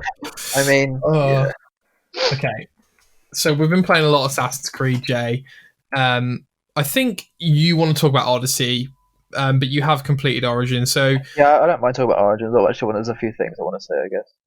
Okay, well, before you do, I made a list of 10 questions I have. I was going to say, I want you to ask me about it because I don't think I could just say things. I don't want you to like ask me a specific question and me be like, right, yes, this, no, this.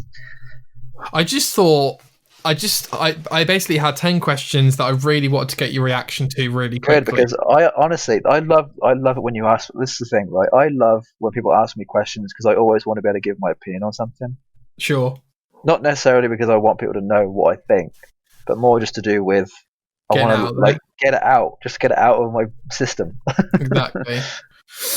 Okay, so questions for Assassin's Creed Origins. Jay, you've completed it. We're both knee deep in Assassin's Creed. I completed Origins like maybe a couple of years ago now. Yeah, it would have come out a while ago. Yeah. Oh, I didn't play it when it first came out, but Oh, okay. came out 2017. Came out on the same day as Wolfenstein 2 and Super Mario Odyssey. Don't know if you remember Oh, that. 27th of oh, October. okay. Okay, so question number 1. Do you like, and you can go into as much detail as you want with these questions. Question number 1, do you like Bayek? Okay. That's a good. Yeah, it's weird. I think initially, no. Yeah, sure. At the end, yes, I liked him a lot. Okay. I both liked him and Aya a lot. Okay, question number 2, do you like Aya? Yeah, I think it was very odd. I think their relationship is more of the time than it is anything else. Sure. Like, because I don't know if you. This is actually a very important part, but I don't know if you ever read the little notices that came up during the loading screens. Yeah, sometimes, yeah. So I read every single one, and there are actually some pretty good information in there. And one of those bits of information, especially on Origins, was anybody could divorce anybody for any reason. It didn't matter. Oh, right. Yeah. So I don't know if they were married necessarily. They were definitely in some sort of relationship, right? They obviously had a kid. Yes. But I think them being apart from each other was just like normal. Like back then, you could literally just be like, "Bye," and that'd be it. That was of the time. See you later. Yeah, sure. Yeah, that was literally it. Like you didn't have. There was no godly, obligation, legal, lawful, obligation. It was literally we could either be together or we don't have to be together. Yeah, and I don't have to give you a reason. I can just not be wanting to do you're anymore. So smart, dude. I never linked that between their relation. Maybe I did at the time, but I don't think that obviously isn't the reason why they did that. It was because they just wanted to do their own thing. Well, I think no. But I think it's smart that you noticed that they put that on the loading screen probably for that reason. Definitely partly the reason. Yeah, there's so much information. You need to read more on the Odyssey ones. Honestly, there's some really cool. Actually, there's just shared information on 2 of the games. Okay. So there's actually a bit of one of those little hint or history type things that is in both games. You talking about discovery mode? Huh? You talking about discovery mode? No, I'm talking about like when you have the loading screen up. Yeah. And there's that bit of information that tells you like a bit about the history of the game. Yeah. I'm pretty sure there's a history part on there that is in both games. Oh, okay. Or that is to do with Origins or it's to do with Odyssey. I think when Origins came out, they alluded to. This is one thing I've obviously figured out as well, is they allude to the next game a lot. In which one? Like from Origins to Odyssey, they allude about Greece a couple times. Yes, you're right. And in this one, oh wait, no, of course I know it's Viking. What? Yeah, we know it's Vikings, but I think actually. Okay, all right. I don't want to know. I don't want to know. No, it's the DLC. I haven't even touched the DLC yet. Okay, all right. It's actually just in the imagery of the DLC. You know how I said about in Valhalla, he's got the blade on top of his wrist? Yeah. Well, I think in the imagery for the part of one of the DLCs for Odyssey, he has a blade on top of his wrist. Okay, understood. So I think that's just like a little nod. That's all it is. Okay. Just a tiny nod. I just want to clarify for the listeners as well. We will be spoiling Assassin's Creed Origins. We will be lightly spoiling Odyssey because I haven't finished it yet. But we will be spoiling Origins. Actually, no detail on Odyssey, just enough to talk about it. Exactly. Right. Yeah. So, do I like Aya? Yes. Do I like Bayek? Yes. But near the end, not at the start. Yeah. Okay. I think the relationship was really good. I liked that there was something like throughout the whole game that sort of made you want to get to the end, which is obviously with their son, right? Yes. Yeah. I guess I didn't really care about the realism too much of that. You know, like their emotions towards how they felt about it, not necessarily. Yeah, I agree. I was pretty much in the exact same place as you, mate. Like there was a driving force there, but I didn't much care for Bayek and Aya, even though I tried really hard. I found Bayek a bit whiny. Do you know what's funny? I can't even remember the name of the Unity character. Arno. There we go, Arno. He was not good. He was not good. I didn't mind Uni, honestly, the more I think about it. No, dude, I like the game, but like... Oh, you mean the character? Yeah, the fact you can't remember his name, I think, speaks volumes. Yeah, it's weird. The characters I like are Cassandra a lot. Yeah. Okay, hold on, Jay. Hold on. You're breaching out of my question limits here. You're breaching out of my question limits. Let's keep to the 10 question limit. Come on then. Next one. Number 3. Who is your favourite Bayek or Aya? Oh, out of the two, if they gave me an option, I probably would have chosen Aya from the start. I agree. I completely agree. Yeah, I much prefer Aya. She's less whiny, more capable. yeah. No, I actually agree with you there. You should have been Aya from the start. Do you, Jay? Do you? I can't remember which one you play as. You play as Aya or Bayek when you assassinate Caesar at the end? Aya. Aya. Isn't that an awesome moment? Yes. Cool. Do you know what I loved about it? I liked the boss with the swinging chains. Yes. Yeah. I forgot his name now, but the wolf or something. But yeah, I liked that he obviously had infused his chains with the power of the ancient ones. Yes. Because you could tell, like, when it hit you, it did like special things. Yeah. Yeah. I thought that was special. Just as quick detraction here, Jay, don't you love how Assassin's Creed, every time they go to a time period, they manage to fulfill every fantasy and every aspect you want to see about that time period one way or another? So, for example, ancient Egypt, you get to assassinate Caesar. In Assassin's Creed Syndicate, you get to see World War, or you get to see modern day London, which is which is in Assassin's Creed Unity, you get to climb the Eiffel Tower, even though it hasn't been built yet. So, like, I feel like they're able to put in these history elements which you desperately want. And so by the time you finish the game, there is no massive history thing where you think, oh, I wish I could have done that. What are your thoughts? Yeah, I think that's probably, it's weird. Like, I love history. Yeah. More than I think I do. Like, it's weird. Like, I really do love history. It's pretty brilliant, especially religious history, which is a lot of what Assassin's Creed is based off of. Yeah, but there's a lot of talk about gods, which I love. I love gods, which I'm hoping they're going to do Norse gods in. I definitely think so, because the mythologies of origin. Mate, I can't wait to do that deal. Thor mission. That Thor mission's going to be so cool. Dude, I can't wait. Odin's already in it because we saw it in the trailer. Really? Yeah, he called out for his bird, the raven. He went, Odin. I thought, Odin is with us. Maybe the bird's called Odin. Yeah, it's because that's what Odin is. Odin is of course, yeah. He can turn himself into a raven, and I think he controls ravens as well. How clever that they've used a raven instead of the eagle or whatever. Dude, honestly, that makes me so happy. Oh god.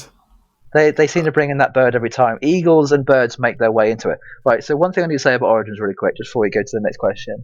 Sure. So the symbol for the Assassin's Creed, right? Yes. Do you remember how it came about? From Origins? Yes. Do you remember which bit of Origins it comes about from? Near the end? Yes, right at the end. Yeah, I do. Can I have a guess? Yes. I want to say there's a skull on the sand, and he lifts it up, and that's the shape that it leaves. How insane! Honestly, when that happened, I was like, "Oh my god!" It makes Eagle Vision makes so much more sense now. Yeah. Like, how insane is that? It's so fucking cool, isn't it? I'm just trying to think. Has there always been an eagle in every game? Or like it's been a main theme, because you've got the Leap of Faith, you've got Eagle Vision, you've had Eagle Vision since 81. Yeah, honestly, so in Valhalla, the next Eagle Vision is going to be Odin, isn't it? Yeah, probably. Oh, dude, honestly, I'm so excited now. Okay, question number 4. What do you think? The RPG mechanics and Origins and the general progression towards a proper RPG for Assassin's Creed. And that includes, by the way, the progression in each area as well. Again, I think Origins was a test run for Odyssey. Okay. To be able to get that loot system down perfectly. Wouldn't you rather they have done that the other way around, considering how awesome Egypt is? Oh, sorry, I am just spurting off here. I know what you mean, but honestly, I think Odyssey is a much better game than Origins. Sure, but it doesn't even come close. Okay, all right. We won't go. Okay. So, what do you think about the RPG stuff? I do. I actually love it.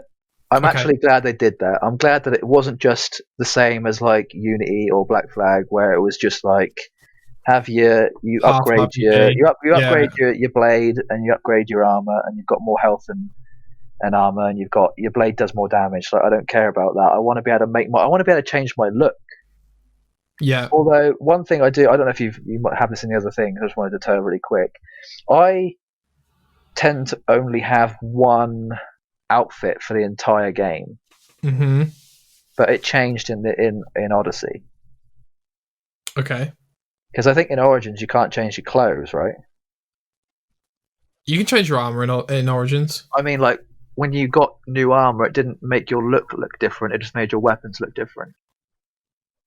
You could change your armor, right? I can't remember now. You could change the way you looked, but when you changed your armor, it didn't actually change your armor. Right. I think you could change. I think you could change your outfit, but when you change your armor, your appearance doesn't change. I think that's right. So what I did, I kept the same one look throughout the whole thing. So my version of what Bayek looks like is probably different to what yours is. Sure. Did you change his hair? I usually left the dreadlocks out. See, I kept them in. He was full head of hair dreadlocks. I hated him with a bald head. It looked weird as hell. No. Sorry, that's what I meant. I kept the as in I didn't have the hood on, but I just had the dreadlocks out. Yeah. Yeah. So I'm so glad I did that because I hated his initial look.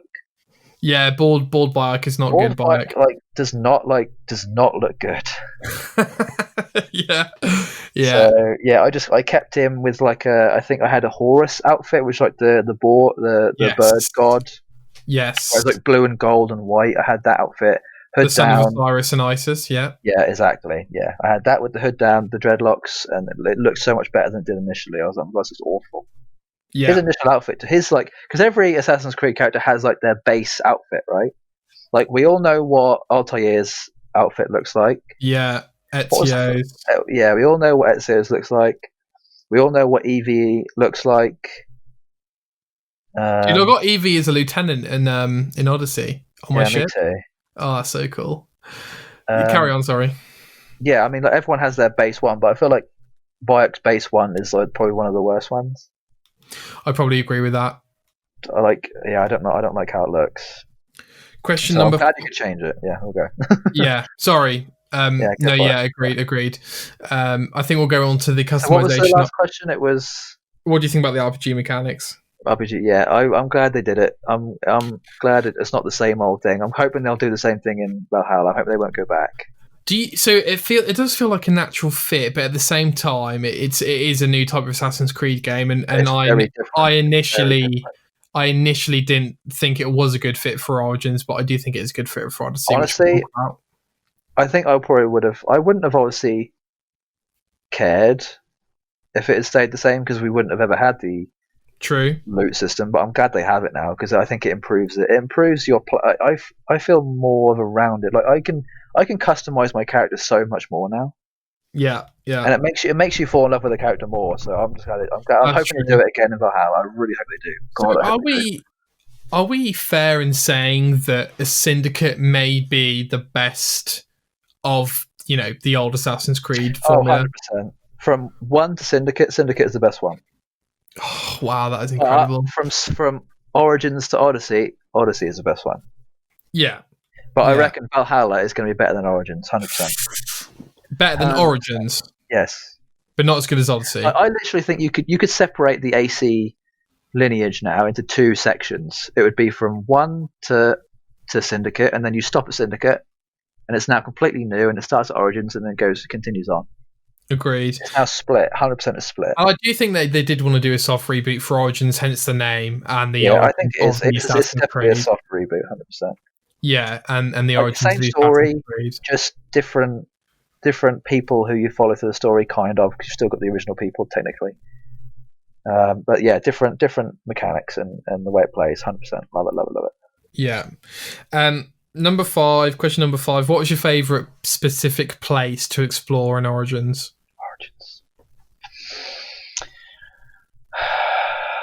I like the pyramids. Yeah, man. That was pretty cool. The fact that you could climb them and go inside them was awesome. Did you slide down the side? I did. Yeah. There's another place that is coming to mind for me. Go on then. Alexandria. Oh yeah. Okay, sure.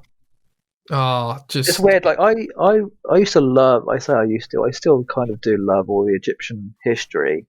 Yes. Didn't didn't fulfill me as much as I thought it was going to. Yeah, I know what you're saying. Like, I don't know. There's aspects of Egyptian history that I love, but there's other bits where I'm a bit like, not really. I'm not sure they nailed all the key stories in the mythology of the Egyptians. Where I think I wish they beat you over the head with them a bit more. I guess. Yeah, me too. I like the whole thing about the animals associated with the people that you kill. Yes, because they were obviously different gods or whatever, like the Sobek, the crocodile, and yeah. I like that. That was cool. Yeah. Question number 6: did you play the DLCs for Origins? No. Will you play the DLC for Origins? I might go back to it once I've completely done with Odyssey, but I probably won't. Okay. I don't think I'm fast enough. I think I'm more excited just to get onto something else. Although I do just want to keep playing Odyssey at this point. So yeah. Okay. Yeah, I don't really want to go backwards. I want to look ahead. Question 7: did you like the story in Origins, and how do you feel about not talking present day yet, and how do you feel about the story that it told of the Assassin's origin and the Templar origins? Oh, well, no, that's another question. Just what do you think about the story? What do I think about the story? I think it was fine. Yeah. I always like it when games give you... I don't know if we did this. Like, Assassin's Creed games usually have a group of people, like an ancient order, or just like a group of people who you have to go after and assassinate, right? Yeah. And as long as they stick to that, I'm pretty happy. Like, it is really just the same thing over and over again, but done so differently and so well that it doesn't really matter to me. And I think it's really... I feel like every Assassin's Creed game has its part to play in the history of the whole thing. Yeah. And this was just another part of the ladder, another rung in the ladder, another part of the way just to get to the end, if there is ever an end. Yeah, I miss the present. So every game has its part to play, and I'm glad I'm honestly just happy about it telling us about the origins of the creed. Like, they finally they finally called it a creed in this time period. Like, we know the very beginnings, not necessarily the beginnings. Yeah, sure. We know the origin of it becoming a creed. Yes. And like the fact that they were wore hoods, and the fact that they had this symbol to live by, and that the fact there was a group of people and that they assassinated people with these blades, and it was all... Well, that's just it, because the first DLC for Origins is called The Hidden Ones, which directly leads on to the formation of the official creed. There we go. Yeah. Yeah. So yeah. I like that they started. Because Odyssey is obviously before this, but Origins is... Is it? What do you mean? I didn't know it was before Origins. Well, of course it is. Well, they're both pretty ancient. Origins is 40 BCE, and Odyssey is 431 BCE. That makes a lot of sense now. Because you go down in numbers before you get to AD. AD goes up, BC goes down. Yes. Okay, got you. So it's before.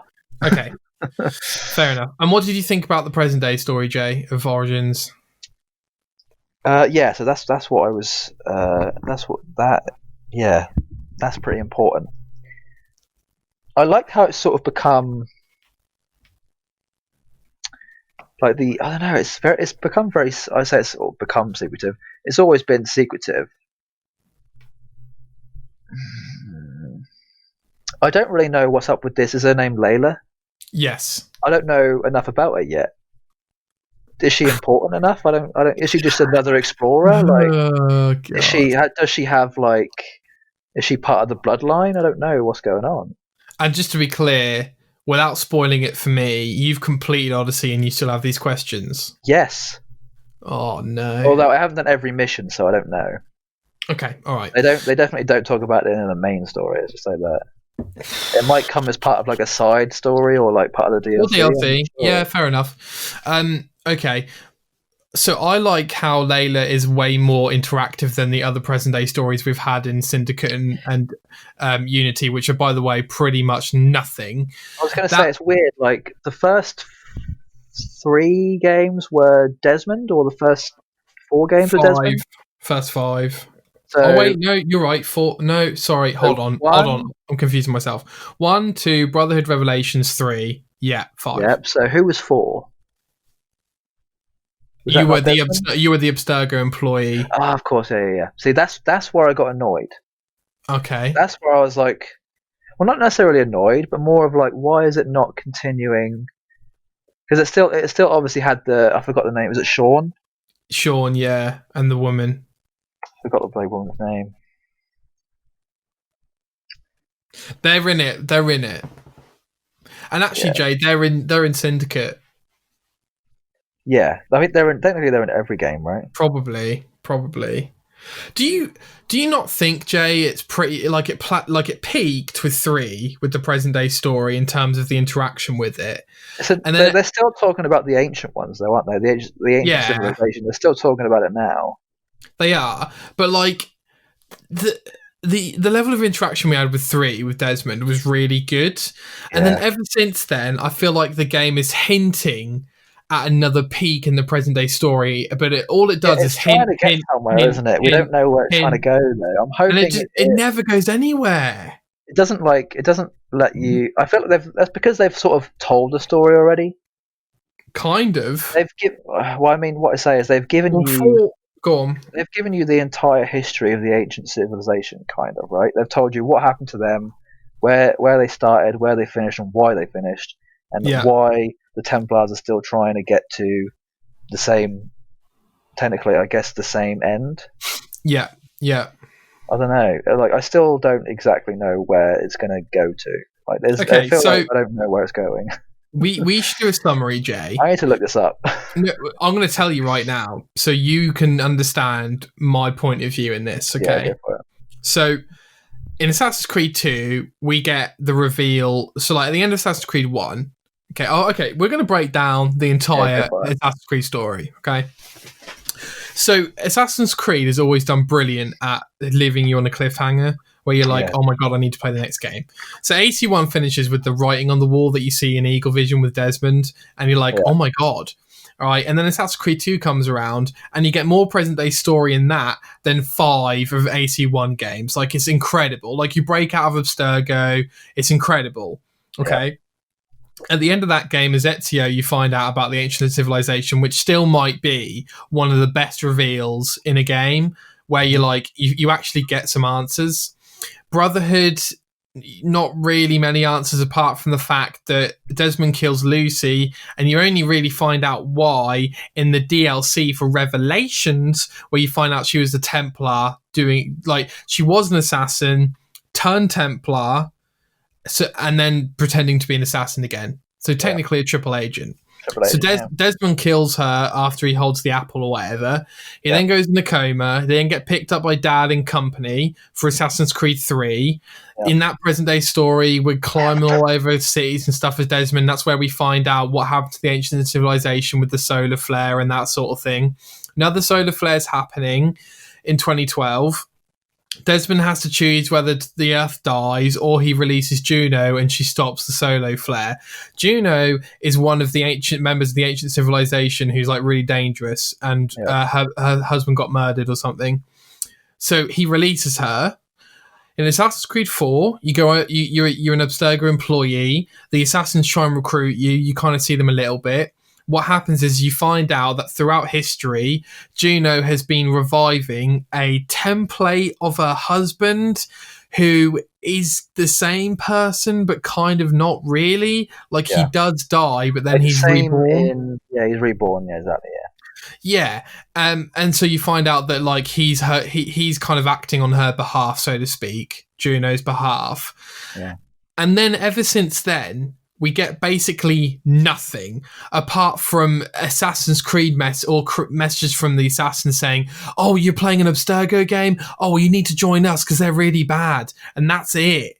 That's all you get. In Unity, there is like nothing. There is nothing in Syndicate. And you get a little bit in Rogue where you're another Abstergo employee, but then you become a Templar, I think, in that one. Anyway, so then we get to Origins where you play as Layla. And you're trying to prove the Templars that you can do good work for them after you're fired or something. And then you turn into an assassin because you realise that this is really good. And I'm pretty sure you get picked up by William Miles at the end of that game, who's Desmond's dad. Desmond died. Small detail I forgot to remind everyone at the end of Assassin's Creed 3. And they take his organs and they like do tests on his like innards and stuff, right? Do you remember that bit? I don't, but what I do remember is his they body talk going. About it at least, yeah. Well, I remember his body going missing in one of the CCTV footages in Assassin's Creed 4. Yeah, you see I think an they image. talk about that they literally like dissect him and they put like his organs in jars and stuff. Oh, I thought he lived, and that's why he walked away. I don't know. I could be completely wrong, but I seem to remember. Maybe we should take a look at that. Okay, fine. Well, anyway, there was this idea that Desmond was going to come back, or like there was going to be a big reveal at some point. No, I wasn't expecting that at all. I was thinking he's dead and gone by this point, definitely. Okay. Well, anyway, we get like basically nothing on this present day story, which, by the way, was the only thing connecting all of these games. Yeah, and the fact that we haven't had anything is annoying. Oh my god! And then we enter Odyssey. Because they think that the people who are playing it have probably not really like been paying attention enough, so they're just sort of like the people who really want to pay attention are just there for them. Well, that's what it feels like. Yeah, it kind of does. Like the way that Layla's area is designed is that you can dive into these texts and messages, but you don't have to, and that's pretty much it. Imagine coming to the game at like Syndicate or Origins and being like, "Oh, I want to play this game now. Let me hear the story," and they don't explain anything. Oh, mate, you're telling me. You're telling me. Really annoying. There's no recap video, and there's a really good recap video at the start of AC3 actually. Yeah. And we go to Odyssey, and don't tell me anything, Jay, but from what I can tell, you're playing as Layla. There's like a hot doctor friend with her. You go into the Animus, and that's all I know. That's literally all I know. And that's it. I mean, and there's all we really know is that they're just trying to find something, right? Right, and probably a piece of Eden, which is what we're always looking for. Eden, exactly. Yeah. Yeah, and by the way, for what it's worth, you know what? Actually, I won't go into that, but yeah. So that's kind of where we are with the present day story. So, like, where the hell are we? Yeah, and literally, I don't even know where we are going next. Even having done Odyssey, I have no idea where it's going to go next. They don't explain anything. Seriously. What a waste, man. I'm sure they probably do in like some of the DLC or something. I feel like they shouldn't do that though. I think all the history you should need to gain from it should be from the main story. There should be so much more interlaced, like ancient stuff that they talk about. Yes, it's there. It's just not enough.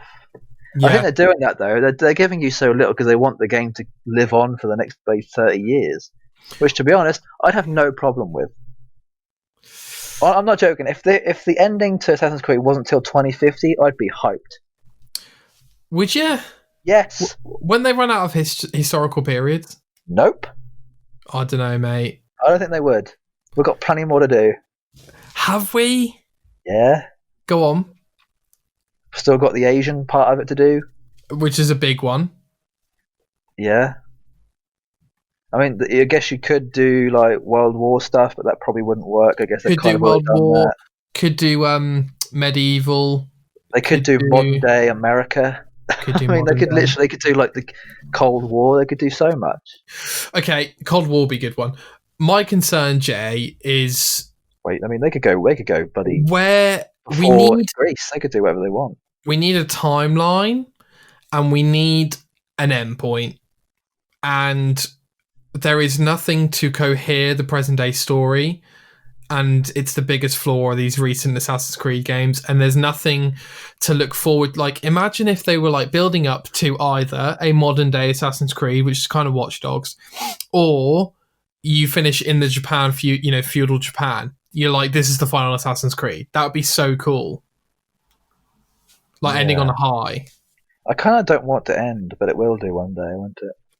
Okay, yeah, I see. But don't you... Okay, even if you don't want it to end, don't you wish there was a bit more coherency with the present-day story? Yeah. I feel like they did lose us after, like, the end of 2/3, right? Well, like they could have gone a lot more linear with it, but instead they just sort of branched out too much. Yeah, true. I don't know. It needs to...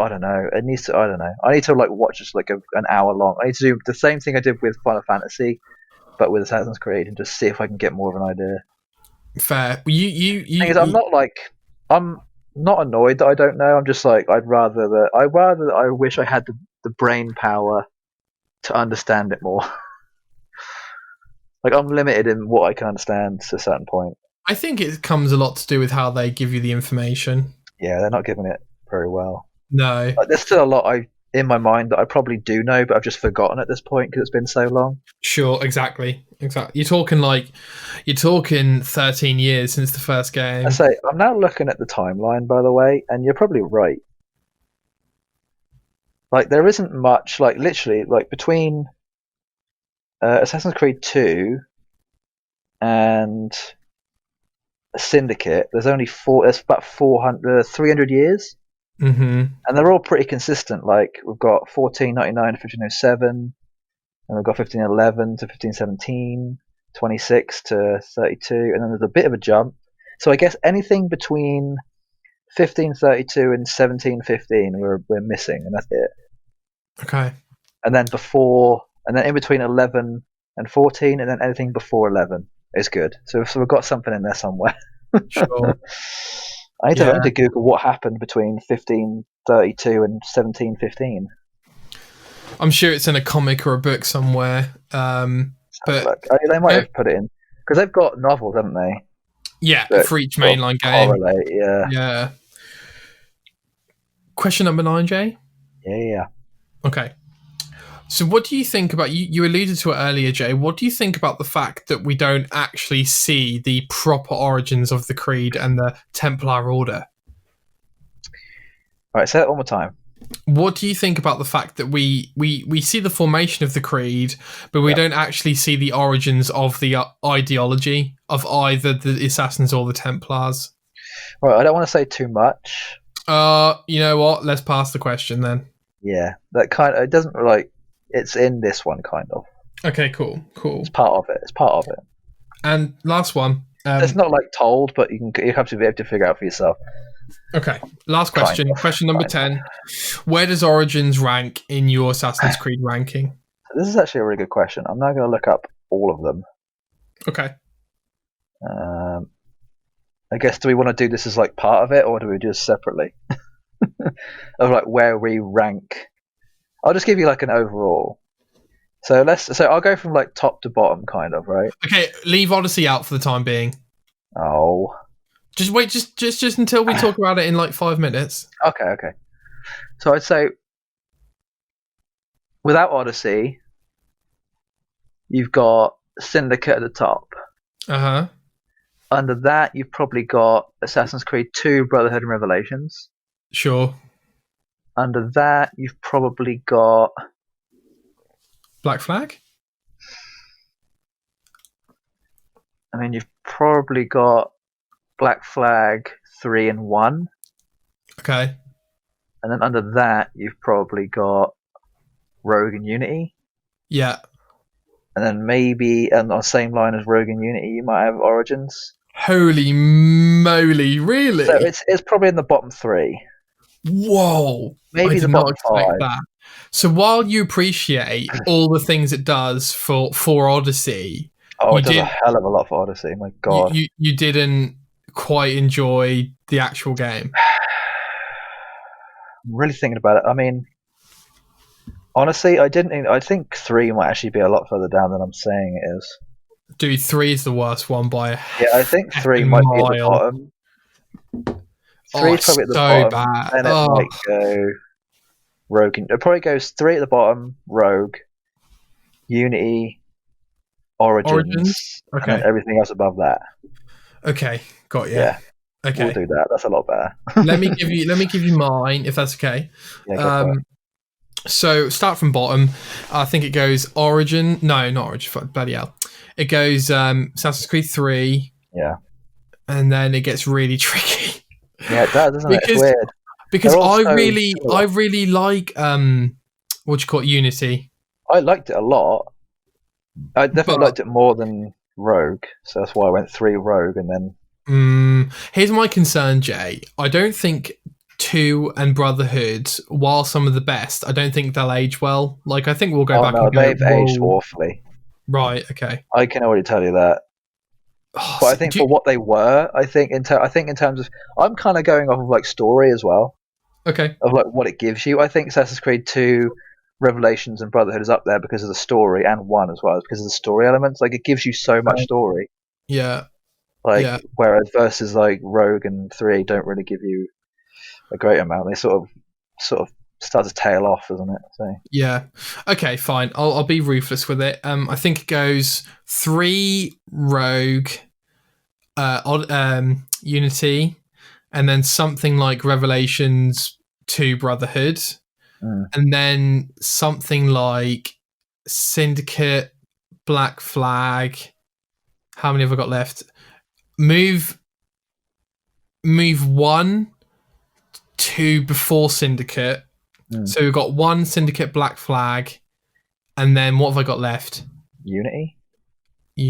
No, Unity's near the bottom. And then Origins goes probably below 2 and that. You know, I might actually have to like write this out in the doc at some point, like properly write this out. Okay. I have to come back to this because I think I have to think about it a lot longer. It's so hard, dude. Like you said, I actually, the more I think about Unity, the more I liked it. It's a good game. Like, I think story-wise, it's actually pretty decent. I think I actually prefer Unity to Origins. I think you might be right, actually. Yeah, I think the more I think about it, yeah. Like I think Unity and Origins might be in the same. You know. All right, Jay. It's difficult. It's so difficult, man. Let's go to Odyssey. We're both desperate. 10 questions? Yeah, man. 10 questions. Okay.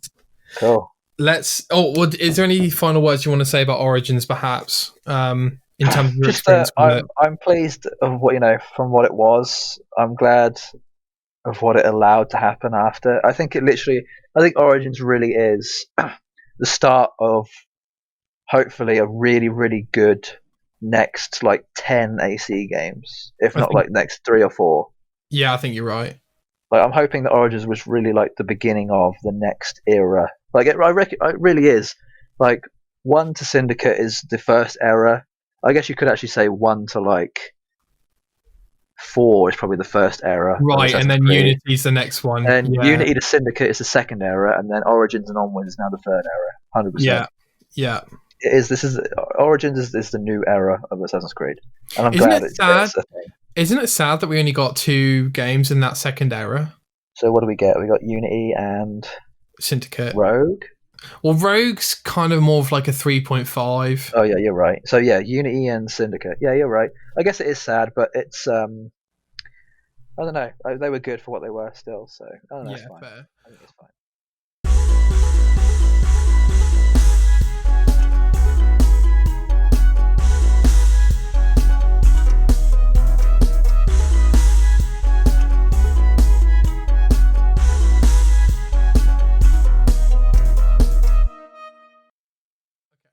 All right, Jay. Go on. Just unleash. Unleash your. Should we just get out of the way, Jay? Should we just get out of the way? Questions about it. That's all I really want. I just want you to just give me something to bounce off of. Is this the best Assassin's Creed game you've ever played? Honestly, it might be. I think it might be too. Yeah, I think honestly, it's difficult. It's clashing. It's banging heads with Syndicate right now. Jay, I am flabbergasted. You know what? I think it's the best of this era. We'll give it that. Oh yeah, well, it's only got Origins to compete with. I don't think we can base it out of all of them. I think you kind of have to base it off the era it was in. Like the best of the first era was probably, I guess you could say, Black Flag. Yeah, I'd probably say so. Maybe right? And then the best of the second one was definitely Syndicate. Yeah. And the best of this one is definitely Odyssey. Dude, I can't believe how wrong I was about not playing this game. I know. I'm kind of annoyed that I didn't play it sooner. Jay, what the hell has happened here? Okay. I think... Are you playing as Cassandra? See, this was the question I wanted to ask you, and we need to go into this a little bit more about female versus male leads. Okay. So, who did you choose? I chose Cassandra. Why? Because I had heard that she is better than Alexios. So yeah, I did look into it, And I thought to myself, "Nah, I'm not going to play as a woman in this. Why would I want? Why would I need to? It's always been a man, so I'm just going to keep playing as a man, right?" And Okay. then, and then I looked at the characters' faces and I thought, "Oh God, Alexios looks awful. He does not. He Right. does not look like an Assassin's Creed character to me. What does he look like? I do not want this man to be my Assassin's Creed character right now." What do So I you think he chose looks Cassandra, like? and I'm so glad I did. He looks like a villain. Does he not? Yeah, he does. Yeah, yeah, yeah. So I'm actually glad I chose Cassandra because she is so funny. Dude, She's okay. hilarious in this game. I've got another question for you, mate. Is Cassandra the best Assassin's Creed protagonist you've ever played as? I think she might. I think uh, Evie and Jacob were probably my favorite, and probably still are probably my favorite. But she's up. I think she's with them. She's definitely in that league. Dude, she is easily my favorite protagonist. She's so good. Oh my god. I don't get it. She actually has so much character, and she's so lovable, and she's like sarcastic and funny and ruthless and like physically unbeatable. Like, she's an absolute god. She really is a god. Like, she is amazing. I'm so glad I chose her. Honestly, I would have hated myself if I chose Alexia. Oh my god. We have so many things to talk about, Jay. Like, so we've both been playing it in preparation for Valhalla. I think we've both been blown away by how good it is. What I'll quickly say is that I think the dialogue and the storytelling, which was one of the main... Okay, look, right, you got two things for me. Gameplay and story. And that includes dialogue, whatever, okay? Yep. Origins, gameplay, yes. Story, no. 100%. Odyssey, gameplay, yes. Story, hell, yes. Yep, this is like nailed it. Dude, this is the best dialogue I've ever heard in an Assassin's Creed game. This is the best story. Like, I am actually wanting to go to the next main mission. I am literally wanting to see the next what's next in the story. Yeah. No, I'm kind of like, I'm surprised at how the only time I've ever felt in an Assassin's Creed game where I'm not fed up about going to the next mission is Syndicate and this. Yeah. I've usually felt a bit like, oh, another mission? Oh, okay, I might as well do the next one. In every other Assassin's Creed game. Yeah. Maybe not so much in Unity. I had a similar thing in Unity where I was like, I actually don't mind playing the next one. But Syndicate and this are the only two Assassin's Creed games really that I'm like, I just want to play the next mission so bad. Mm-hmm. Like, it's actually fun. It technically is literally just talk to this person, maybe investigate an area, go collect something, and come back, and like kill those people come back. But like, it is quite different each time you do it. Yeah, I think you're right. I think there's a lot of personality behind each, even side characters.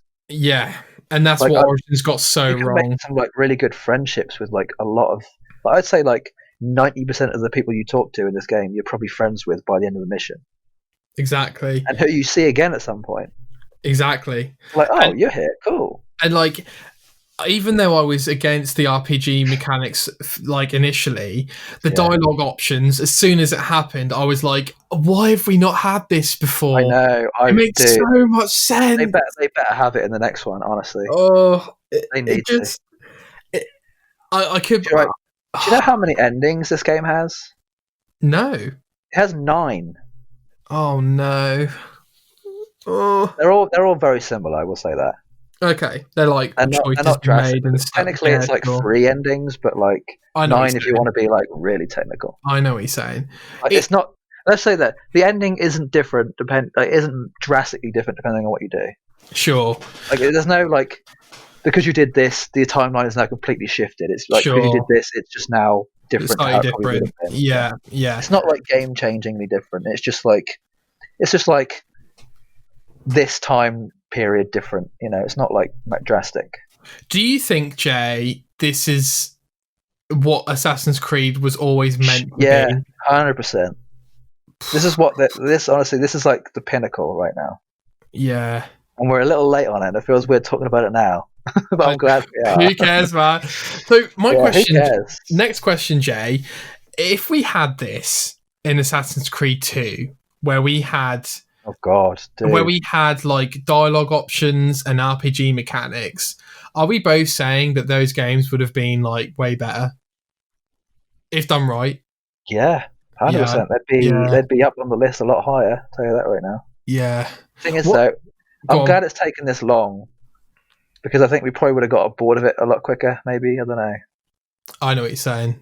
Yeah, I feel like by the end of maybe not Valhalla, but maybe the game, not the game after that, but the game after that, maybe it might start to get a bit draining. Well, do you think they'll change I don't know. aspects of this formula because we'll get bored of them? See, this is what my worry is now. Is the game going to be the same in Valhalla? Is it going to be like similar enough where there's going to be loot and there's going to be upgrade systems and you're going to be able Dialogue to, options. Yeah. level up your gear and you're going to be able to dialogue option, or is it going to be like, is it going to be a new soft reboot? Is it going to be a new era? I really hope it isn't. I'm hoping it's a continued era. Yeah. Yeah. Like I really hope it's still in the third era of Assassin's Creed. I'm hoping it isn't a fourth one because No, we don't need a change yet. Don't change it. I We're agree. happy with how it is right now. If anything, they could keep it like this for the rest of the time, and I'd be fine with it. It's got to be another third era game, like with better like graphics, surely, because Yeah, I really hope so. the feedback from Odyssey was so phenomenal. One thing you said before about people complaining about the length of the game. Yes. So this comes back to our argument or debate about is Witcher too long? Yeah, yeah. And honestly, this game, I'm 50 hours in, but I'd happily play another 50. Okay, sure. Dude, I can't wait to play another 50. Well, that's a game which it deserves its long length. Yeah, they've put enough in for me that it's justified. Yeah, and I think Origins it wasn't justified. No, not even. No, it definitely wasn't. So Jay, They tried, but they failed. Agreed. Whereas So they succeeded in this one. A few aspects I want to talk about. One of the things I've been dying to ask you about. So in the first few Assassin's Creed games, the first era and the second era. Okay, so the first era, you had multiple cities. Okay, and I'll never forget going to the Damascus for the first time in Assassin's Creed 1, and I was like, whoa. I know. And then the second era, you had one city, and it was like, that's it, okay? Yes, now, that's a good observation. I was thinking about exactly the same thing the other day.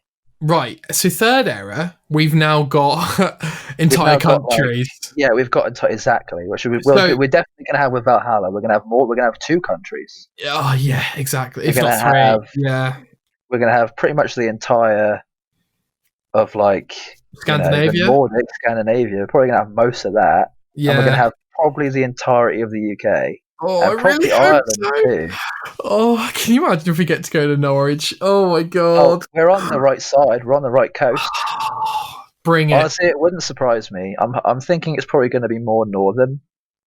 Okay. But there is definitely going to be, because of the history of what I know about the Vikings, we're definitely going to be going to London at one point. Okay, got you. So, because that's where the king is, I'm pretty sure. Okay. But yes, we will eventually. We'll probably be able to go to the entirety of the UK. I'm hoping we do.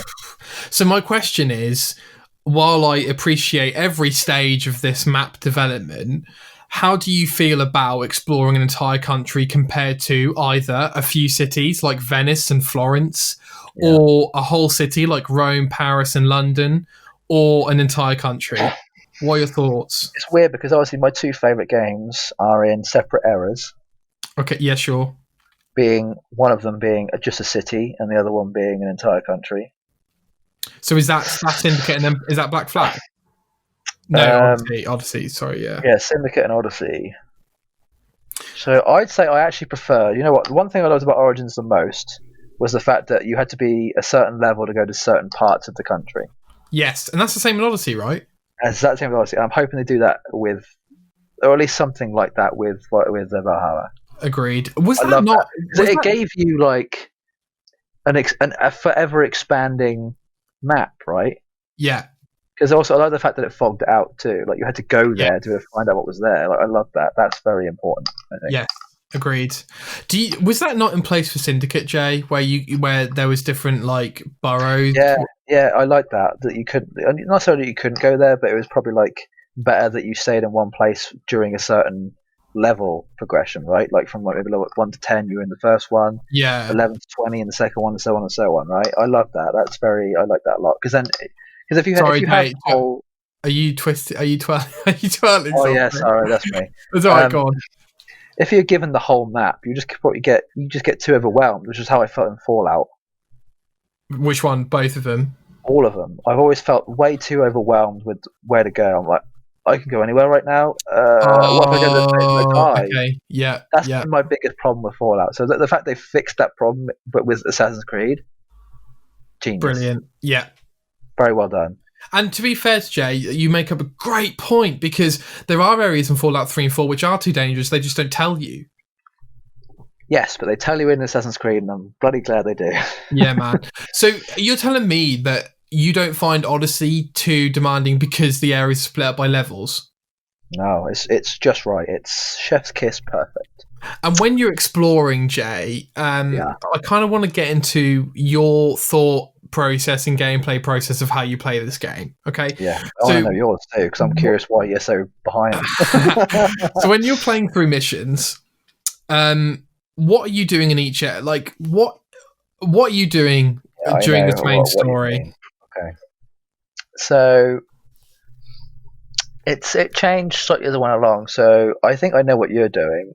So what I'm doing is I'm doing the main story in an area, and then if there's some side missions that pop up, I'll probably do those first before I finish the main part in that area. Not always. I did that probably until I got to about level 30 something, and then I stopped doing that. Okay. Or maybe even level 40 and I stopped doing that. Yeah. I mean, there was usually about 4 or 5 side missions in each area before you had to not necessarily didn't have to finish the main part in that area, but you could do either or. Okay. And I think because the level requirement for certain main missions was a certain level, I kind of just wanted to get like 2 or 3 levels above it before I even attempted it.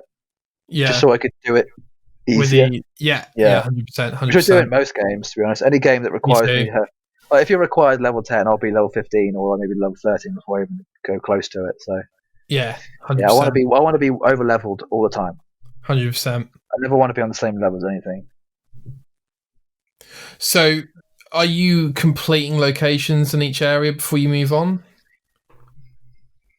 I'd say this is what's so good about the progression of missions in this game, is that if you do the side missions, a lot of them tend to be coincidentally, like you could complete a certain area while doing that side mission.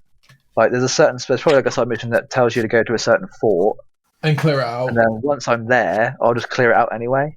Okay, just to get it done, because I know I'll have to come back to it later anyway. But you won't go to clear it just to clear it, sort of thing. Not right now. I'll probably do it after I've done every side mission. Yeah, if I've missed any by that point, I will do. But yeah, I'll always make a point if I go into a fort that requires me to get one item, I'll finish the entire fort before I leave. Same with any cave or anything. I'll find every loot box. I'll find every thing that's in there before I leave. And then, I guess this leads on to my other question. That I assume you're now mopping up all the locations. No, I've still got so many missions to do. What side missions? Oh, I've probably got countless to do still. I've done loads, but I've probably still got tons to do. What's motivating your progression in this end game, so to speak? I don't want to say what one of them was, because that might spoil it for you. Okay. But the one that I can say is literally just to have the entire map ticked off. So you are planning to do every location? I think so, yeah. I think I might even do everything on the map before I even do the DLC. Yes, come on! That's more like it. I like it. I think I want to have everything done before I do the DLC. Oh, incredible! And just so I don't have to worry about it. Just so it's out of the way. It's out. It's out. Yeah. And to be clear, to be clear, you've got the DLC. I've got the DLC. Was it on offer for you as well, Jay? The week we got Odyssey. I bought Odyssey probably the same time as Origins. I think I bought them both at the same time. Okay.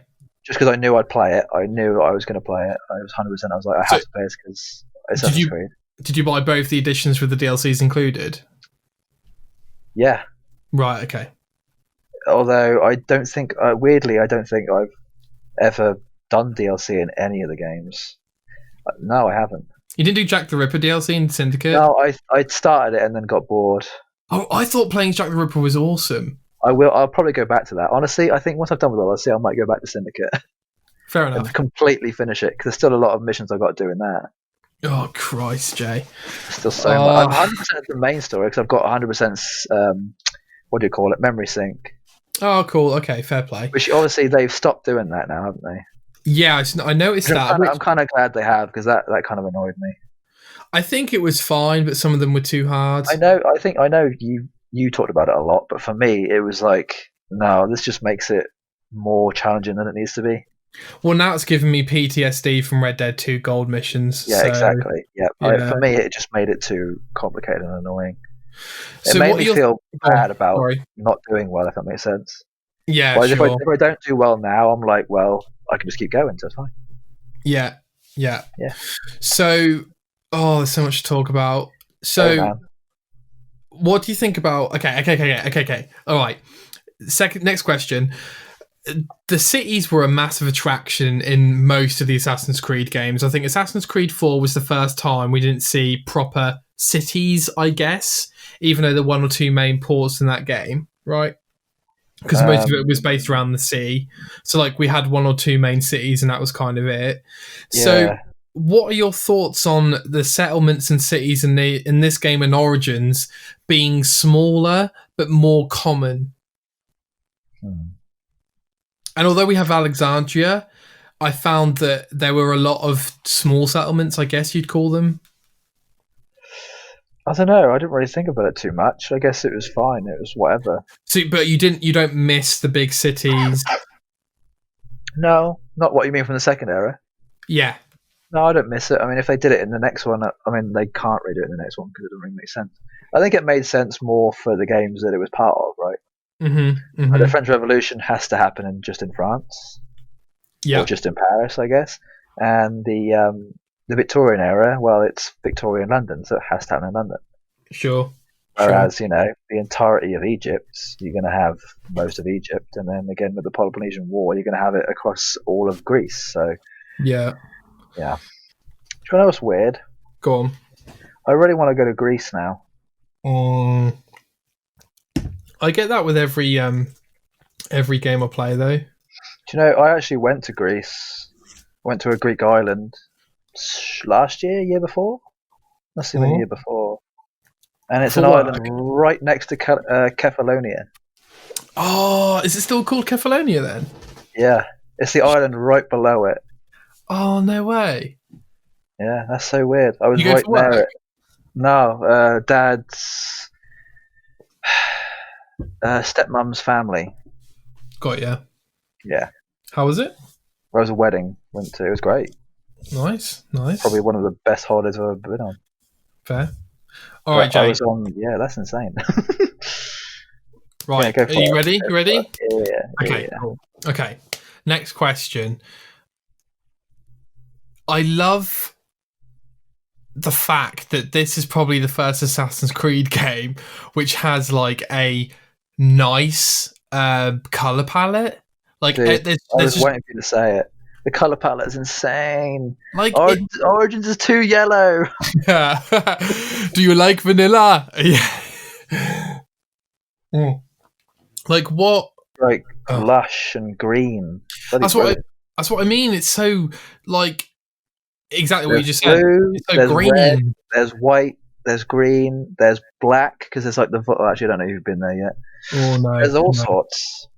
Well, that's just like it's so good. Pinks. There's so many pinks. Oh, the colours. This is the most natural looking Assassin's Creed game.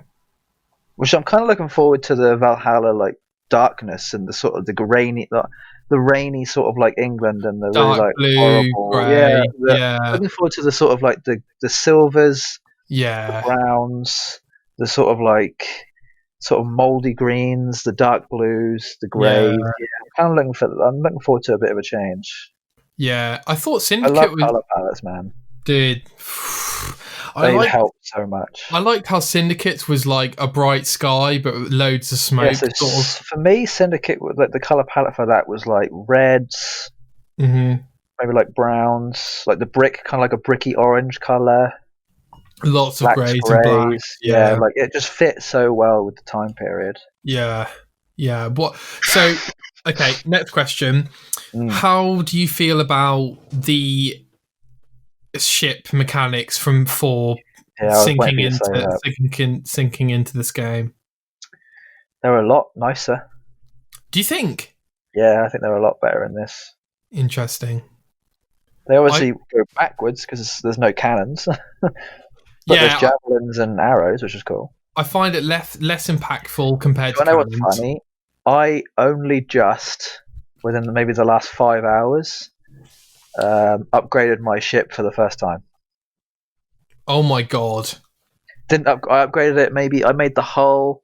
I think there's a mission where you've got to make the hull I just did upgrade it that. once. Yeah, you've Yeah. got to upgrade it once, and after that, didn't touch it.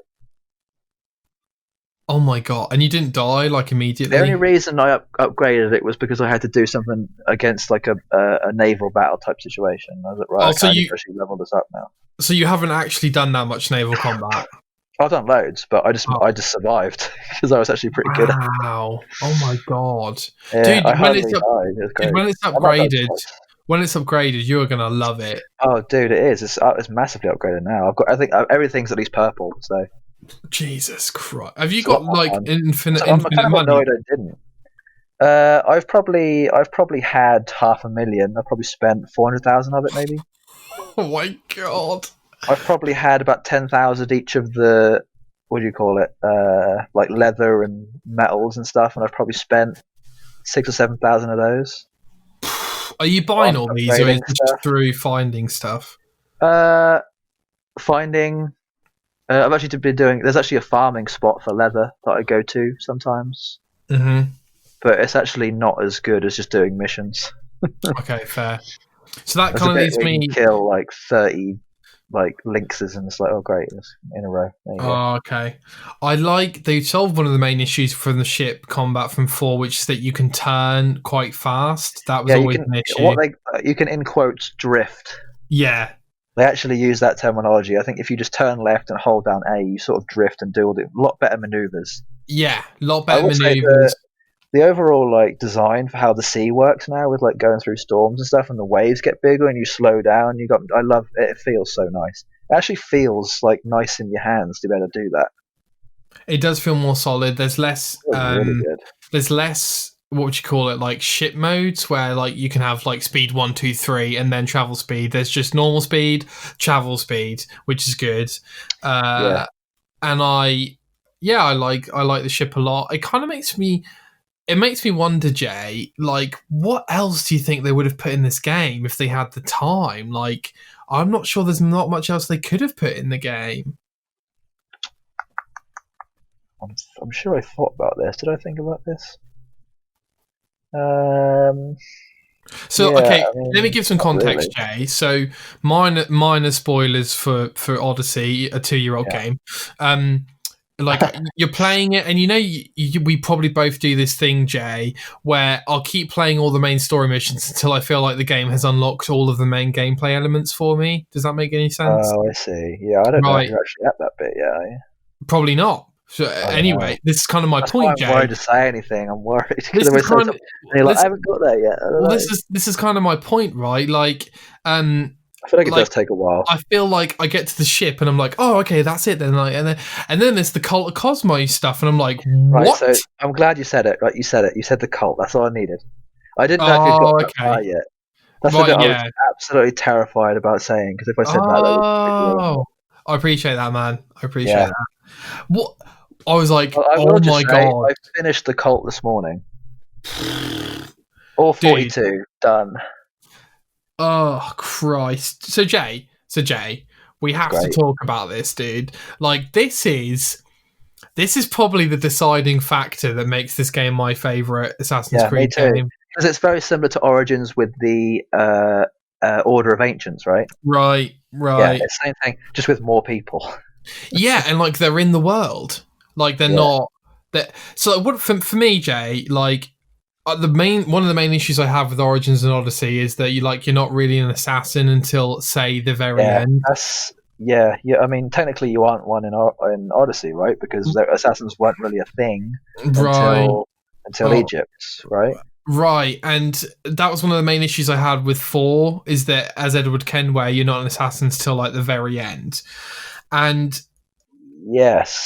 Yes. And then Yes. the issue for me here was like, well, It's what kind of makes how I this played 3, I think, a little bit too, even though you yeah, kind for of were, sure. yeah, very similar. For sure, and it takes forever in that game.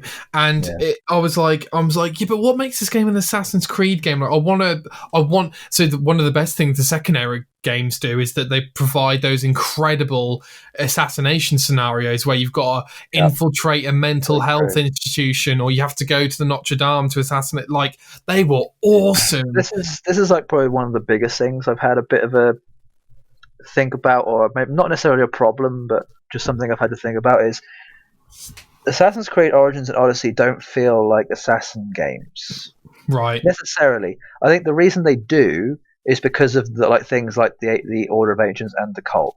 Yeah.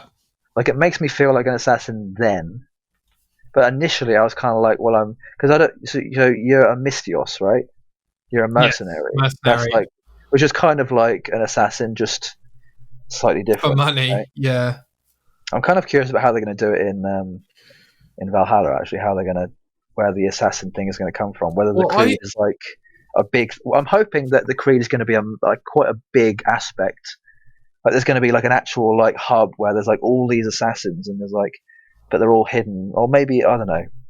I'm hoping they make more of a thing of it. That's all I'm hoping. I like the assassin element. What it does is it provides a religious context for your motivations. Like it's more than just money. Gods, right? You have an idea. You have an ideal, which is what I had a problem with 4 with. Is that like Edward Kenway isn't nailed it.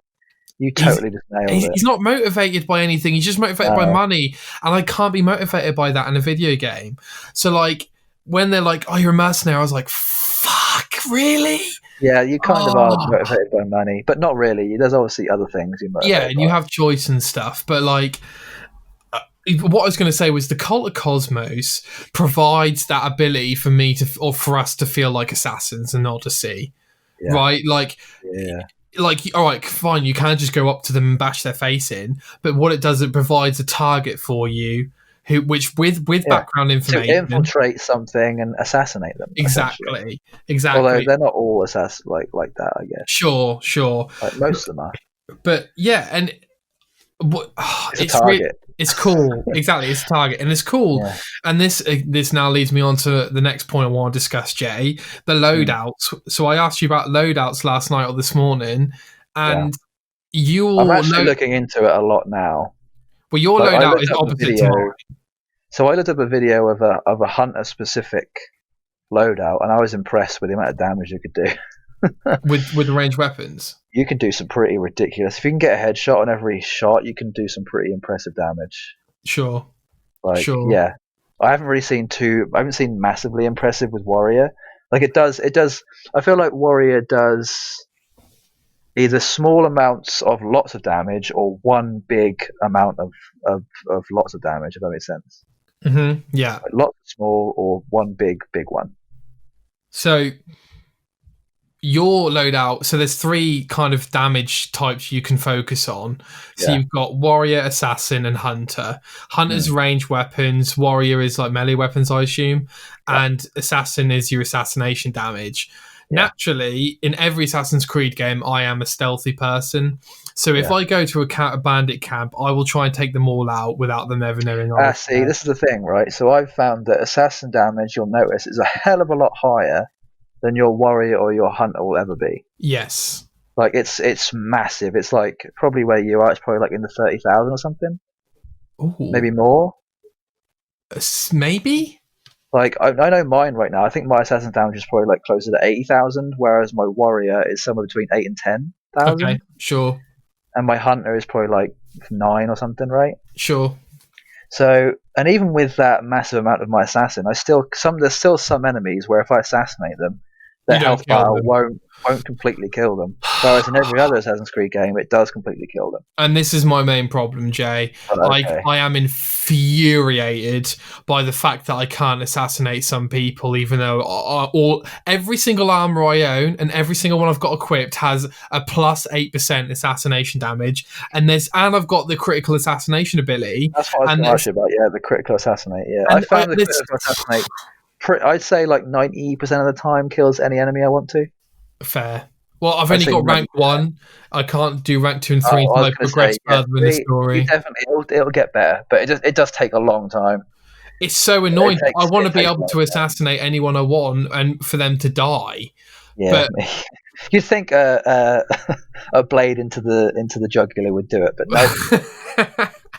Well, that's another thing, Jay.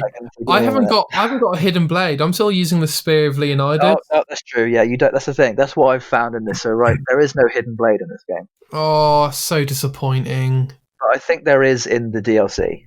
Okay, all right. From what I've seen of the images, of course, it's called the Legacy of the First Blade. Of course. Yeah, there we go. So the first blade is where the hidden blade comes in. Oh, I see. All right. Okay, fine. Yeah. Well, what do you think? Oh, mate, there's so many questions to ask you. So your warrior build, do you basically just go in and bash them all up? So yes, I have a what I guess you could essentially call it a warhammer. Okay. It's one of the end game hammers that you get if you kill a certain person. It's legendary. It's like level 50, so it's like maxed out. I can do the Warhammer. Sorry, I know what you're saying now. Yeah. Yeah. So it's kind of this. I hold down the charge and I just swing and usually kill them in 1 or 2 hits. Jesus.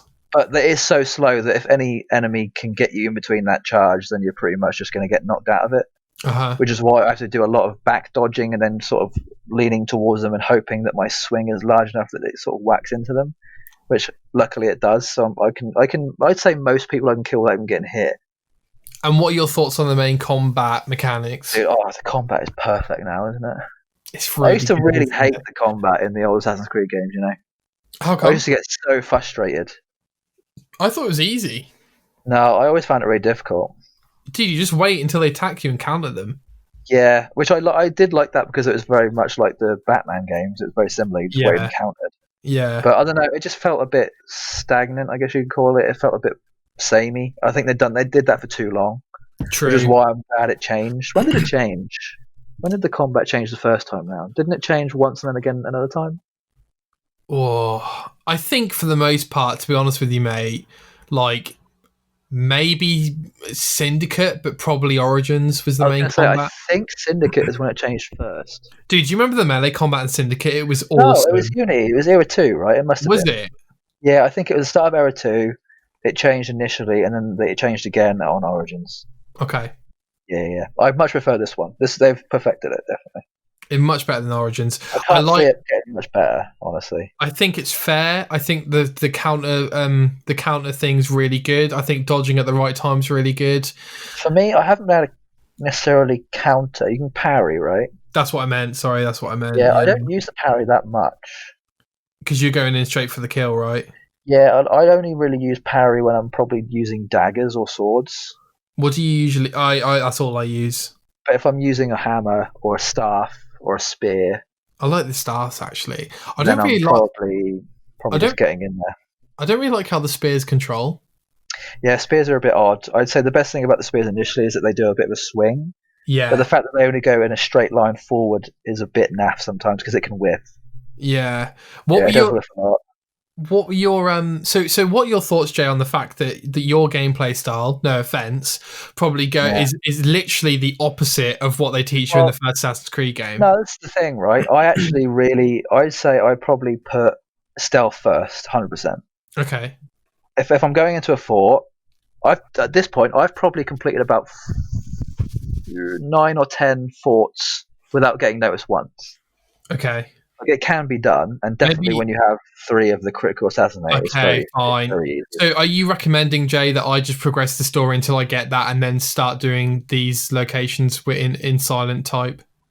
Oh, always start a location in silent, and if you just happen to get noticed, then just continue it bashing everybody. Oh, no. What I mean was, do you think I should progress through the story so that I can unlock all ranks of the critical assassination ability? Oh, I see. No, just go through at your pace you're going through. I don't think it matters too much. Not initially. I think it doesn't happen. I mean, it is quite late, but it isn't like late. I'd say it's like middle late, maybe. Oh, it's difficult to say. I mean, I don't think you'll get too frustrated. Just don't do like what you think. Don't just stay above level of what it's recommending you do on the main, and just keep doing that. Okay. I am right. So Yeah. here's my main frustration with it, Jay.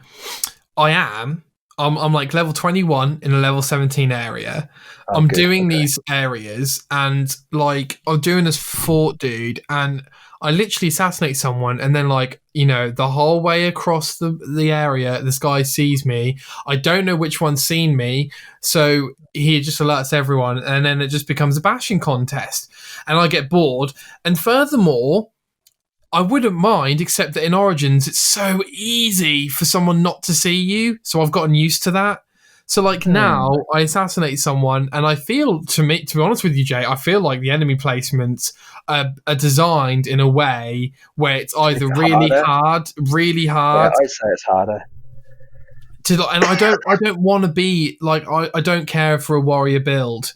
I just want to assassinate it. And that's why I wanted assassination and hunter damage, because I was like, fine, if I'm going to get caught, I'll just shoot them with my bow. Lol jokes, that only does not even half damage. You know what I'm saying? I was going to say, hunter really doesn't do much until you've got like a fully built out build. Like, you need to have a lot of hunter damage for it to do anything. And furthermore, with the battles you can do for the war things, it feels like the game wants you to really be a warrior build. Yeah, no, you definitely. Not necessarily. You could be a hunter. You definitely can't be an assassin during those. That's what I mean. So, like, I feel like, and because of the main mission, some of them are just combat situations. I think that's why they give you. I don't think the game wants you to specifically do one. I think it wants you to be equal on all of them. Okay. Which is what I've done. I'm pretty equal. Even though most of mine does go towards warrior, I still say I can still do some pretty decent damage with hunter. Even though I've hardly got any hunter stuff on. Yeah, fair. I'm just getting consistent headshots. I've engraved my bow with like plus 25% headshot damage, I think. Yeah. So that's helping. Wow. Yeah, I've got about plus 3%. Oh, okay. Yeah, I will say the engravings get sick near the end. Like, they get disgusting. Like, they get ow, my friend. Okay. Oh god. They get really good.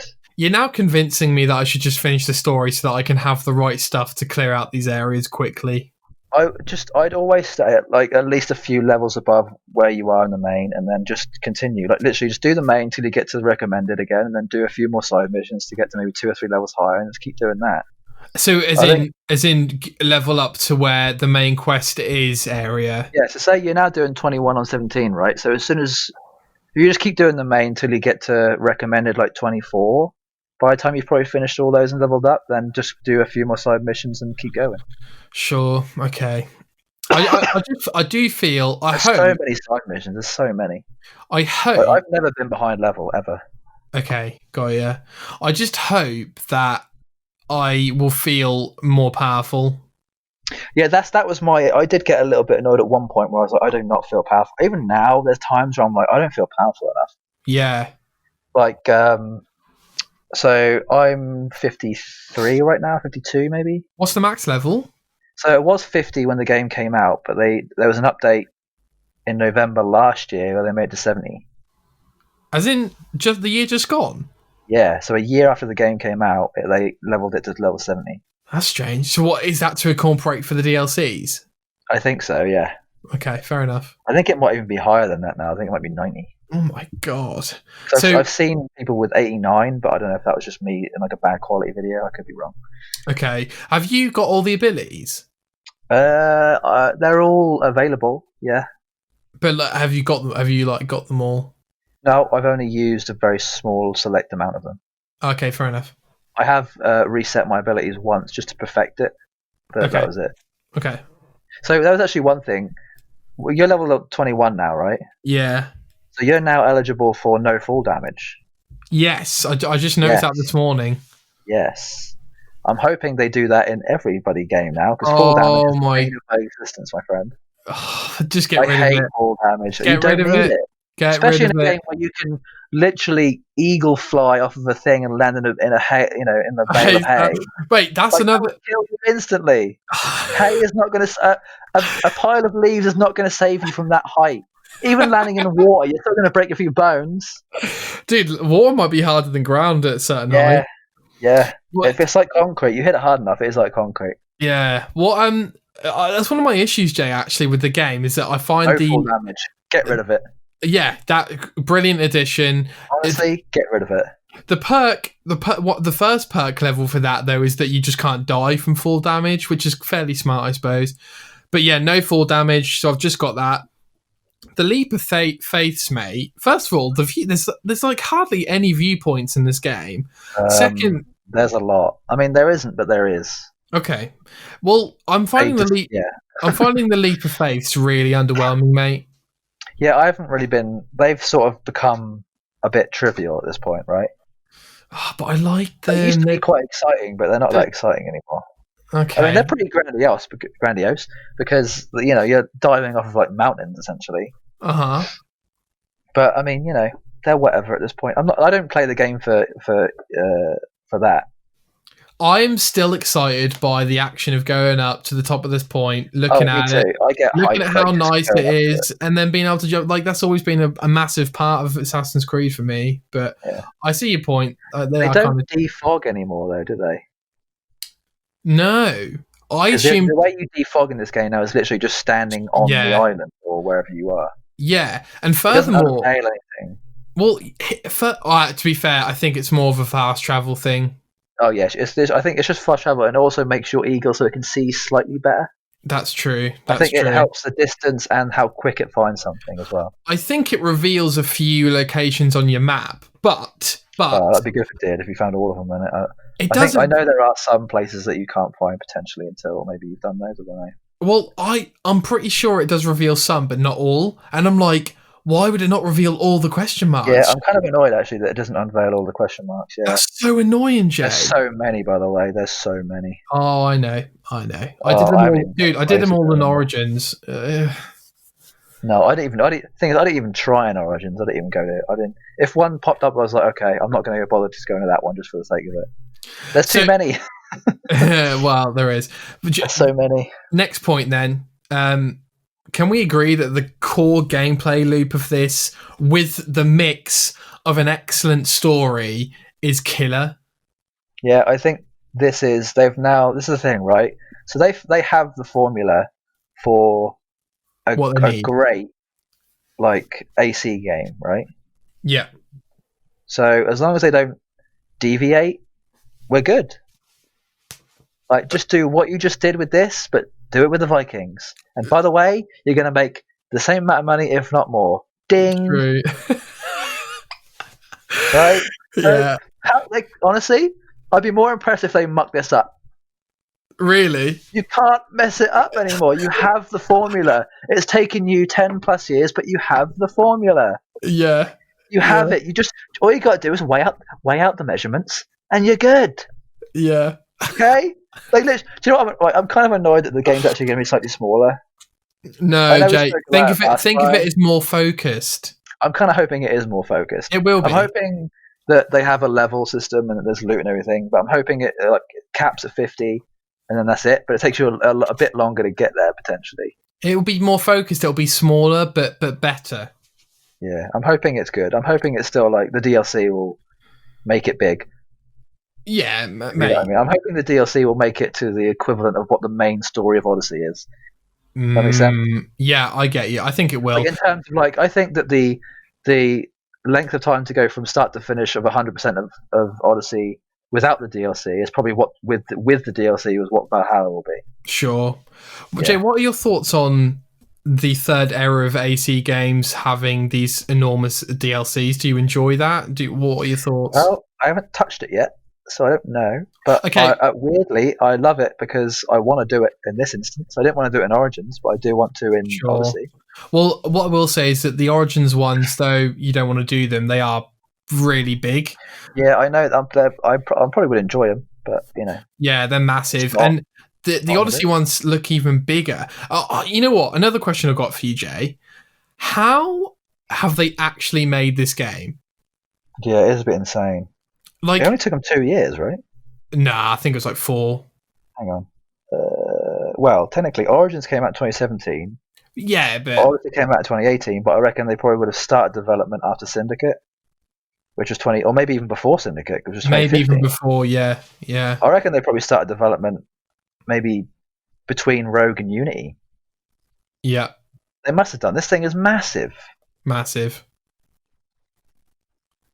Yeah, I Massive. mean, it's too big to It, have spent only a couple of years on it. Jay, when I'm going through the map here, I'm literally looking at this map thinking like, how have they made a game world this big? Yeah, it is pretty big. I think the reason why you think it's partly big is also because there's a lot of sea. True. Like, there technically isn't that much land mass. But even then, Jay, anytime you dive in the water, there's stuff. Yeah, there's a lot of underwater stuff. And like there's coral and mate, oh my god, the other day I dived in the water and there was a whale near me and I was terrified. Yeah, so when you're going along in the ship, you'll see it a number of times. This like massive white whale just come out of the I've already seen the white whale. Yeah. I'd see it like 2 or 3 times a day. If When you're you on the sea long enough, you'll see it a lot. when you dive in the water, do you just see the whole thing? I haven't seen it while I've been out of the boat. I've only seen it when I've been in the ship. Oh, dude, I'm terrified of open water, so I love going in it and seeing like the sharks. Terrified. Oh my god. They're fairly easy to kill, thankfully. True. Did you ever do the fishing in AC4 with the great white? It was awful. Yeah, I hated it. Oh, Jay, it was so bad. It was awful. Oh, I was having PTSD for weeks. Yeah. I'm glad they improved the naval stuff. I'm hoping that the naval stuff on this one, the Valhalla, is going to be the best it's ever been. It'll have to be because it's the Vikings. They're known for being, in these great boats, like these massive ships, these like really impressive things, and especially because it's 1,600 years later, I think, right? Something like that. Yeah, because in 847 or something, 873. Yeah, it's in 873 is the Vikings. So. And Jay, do you think this is the best? I don't know if we already said this. Do you think this is the best AC story? What, Odyssey? Yeah. Without having too much to do with the real world, probably. Yeah. Okay. And what I will say on your worries with Valhalla, Jay, even though thinking about, honestly, even though they've got the formula, they could muck up, but they shouldn't do it. It's going to be so hard. The ingredients could be incorrect. So, for example, yes, that's the point. Just because they know they need dialogue options and good characters doesn't mean they can write good characters. No, it's true. And also, the same team that made Origins is making Valhalla. Oh, yeah. So the people who made Odyssey isn't the same people who made Origins. No. Bugger. No. Yeah, that's really bad. No. That being said, Jay. That being said, Ubisoft have so many internal teams in so many countries. I can't even keep track of who's making what at this point. Yeah, I need to look the credits of every Assassin's Creed game has about 5 billion names. You know what I mean? Yeah, they have a lot. They have a lot. So, developer of Origins is Montreal. Okay. And developer of Odyssey is Quebec. Okay, that's not that hard to track. Valhalla is Montreal as well. Oh god! Please don't muck it up. Please don't muck it up. Also, what I'll say, Jay, is although they have the formula, I think they will experiment with aspects of it. So, for instance, I think they will make the execution moves in Valhalla more violent. Dude. What? So, Quebec did Syndicate. Really? That's why they're so good. Okay. I thought they did. So, you know what? Since you're there, Jay, can we just go through which studio made which Assassin's Creed, please? Because I need to get this in my head. Montreal did AC1. Okay. They did AC2. Did they? Yeah. Okay. They did Brotherhood and Revelations. They did all... How? Yeah, give me a sec. They did 3. How? They did 4. They did Unity. They did Rogue. Oh, maybe not. Hang on. I might be looking at the wrong thing.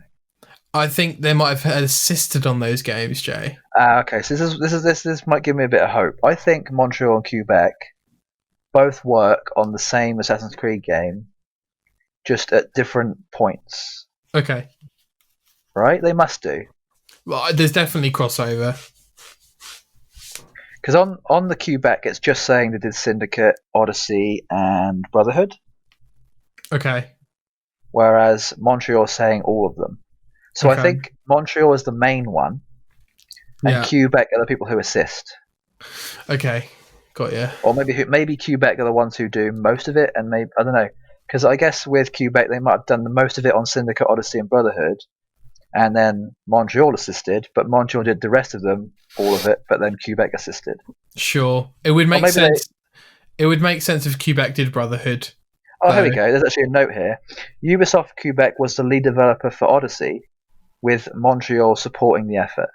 Okay, right. So there we go. That's a note. So I guess there's some level of support in both, right?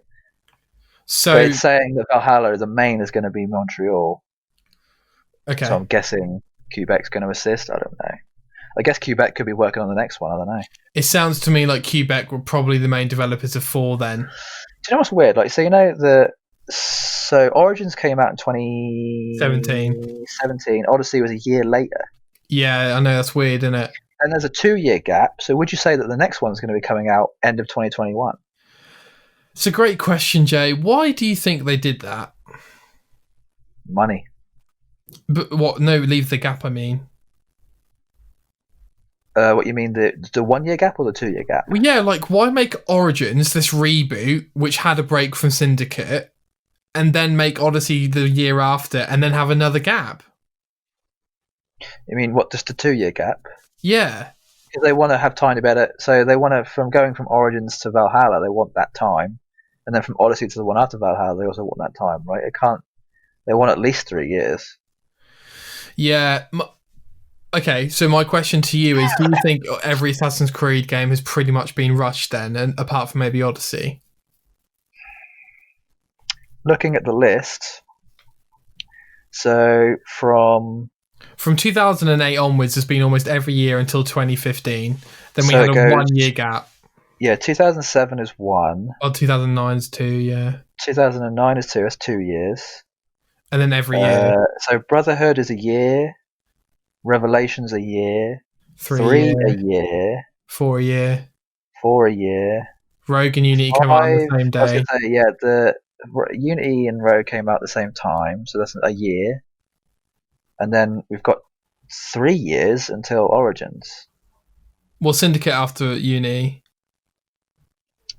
Oh yeah, you're right. That came out 2015, and then so that was a year. So then 2 years, then a year, 2 years. So it does seem to be a bit of a I reckon it'll be a year, 2 years, year, 2 years after this. Okay. And then potentially a 3-year in there somewhere. I would rather have an Assassin's Creed game every 2, or depends how good the game is. That's the problem, and it feels like the bad game comes out the year and the good game comes out the 2 years, right? Yeah. Or maybe the opposite. Maybe the good game comes out the year and the bad the 2 years. I don't know, dude. Like, if they could come out, let's say they could just hire 10,000 people to work on AC. If they could come out with the quality of the Odyssey every year, do you think that we would just all play it and enjoy it? Yeah, I hope so. Do you not think we'd get used to it? That's the bloody dream, isn't it? Yeah. Do you know? You could have an Odyssey every year. Do you know what it is? Oh. I can't see how you could keep up that quality that often. No. Do you know what I'm saying? I think they've done like a miracle. The fact they've got this many games out in the last 12 years. True that. 13 years even. True that. It's insane. They've released what? I'm trying to know how many games it is now. Like almost 10 games in the last 13 years. 11. That's like one every year and a bit, one every year and a month, roughly. Not including all the spin-offs, Liberation. Yeah, exactly. Not including spin-offs. Like, that's insane. It is insane. It's insane. Okay, so going to Valhalla again. Yeah. Do you think it could be better than Odyssey? Because they could always learn, right? They could always go to Quebec and go, guys, can you teach us how to write these characters?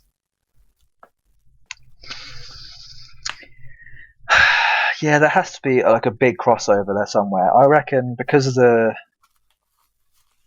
how good Odyssey is. Yeah, I reckon someone at Ubisoft's been like, right, we're giving most of it to the people who did Origins, but the guys who did Odyssey have to play a pretty big role in this too. sure. Oh, God, I'm actually kind of worried now. Don't be worried, Jay. They made AC2. They did Brotherhood. Who did Brotherhood? No, they did Brotherhood. People who did Odyssey did. Oh, I was talking about Montreal. Yeah, that makes sense. So they did Brotherhood, they did Black Flag, they did Syndicate, which are probably. They just did Brotherhood, Syndicate, and Odyssey. I'm sure they did Black Flag. Oh yeah, you're right. Yeah. Oh, they did. No, they did expansions for 3 and Black Flag. Okay, all right. But the people who are doing Valhalla did everything else. Okay. So let's have faith, Jay. Let's have faith. I'm now looking at a thing about Vikings, by the way, and they do come to East Anglia at one point. Oh, come on. Do you know where they go? They go to Thetford. Oh, that's slightly underwhelming, but there we go. Yeah. That's quite far in. So the game starts at 73, which they can't start in 73 because that's way after. That's actually when it ends. I'm kind of hoping it starts before that. I'm kind of hoping it starts like 65. So Jay, going back to Odyssey then, let's just gush about it a little bit more. So you're going to play the DLCs. Do you think you'll get bored through these very lengthy DLCs? I mean, I could get bored in a minute. I don't know. I'm just kind of just waiting until it happens at this point. Okay. It just kind of feels nice because it's a good routine at the minute. It's like a good wake up, 7:30, play till 10, shower, play till 12, eat, play till 4 or 5, eat, play till 12, 11, go to bed, wake up at 7:30, rinse and repeat. You know. How are you keeping your sleep schedule so tight, man? Alarms. Fair. I mean, yeah, just it's whatever at this point. Okay, so is there any motivation to get the platinum? I think not really. I'm just playing it. At the minute, I actually haven't looked at any of the achievements to been like, right, I need to do this one. Oh, although the only thing I have looked up is there's only one missable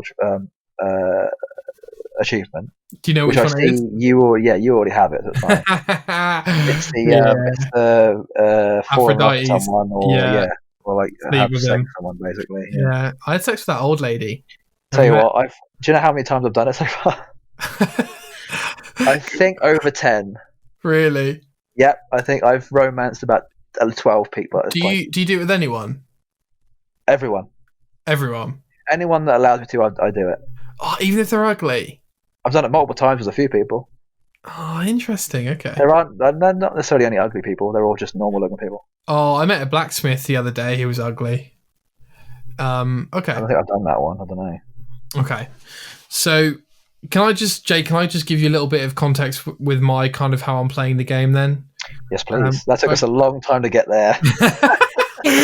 Jesus Christ, it took us forever to get there. Oh, yeah, by the way, that was the end of how I play Assassin's Creed. Yeah.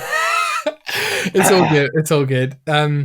Yeah, so to no surprise, I'm clearing every area before I move on. Unlocking all the question marks. You're making sure you've absolutely everything. Fully completed. I'm even currently at an island which isn't related to the main quest, but is on the way to the main quest.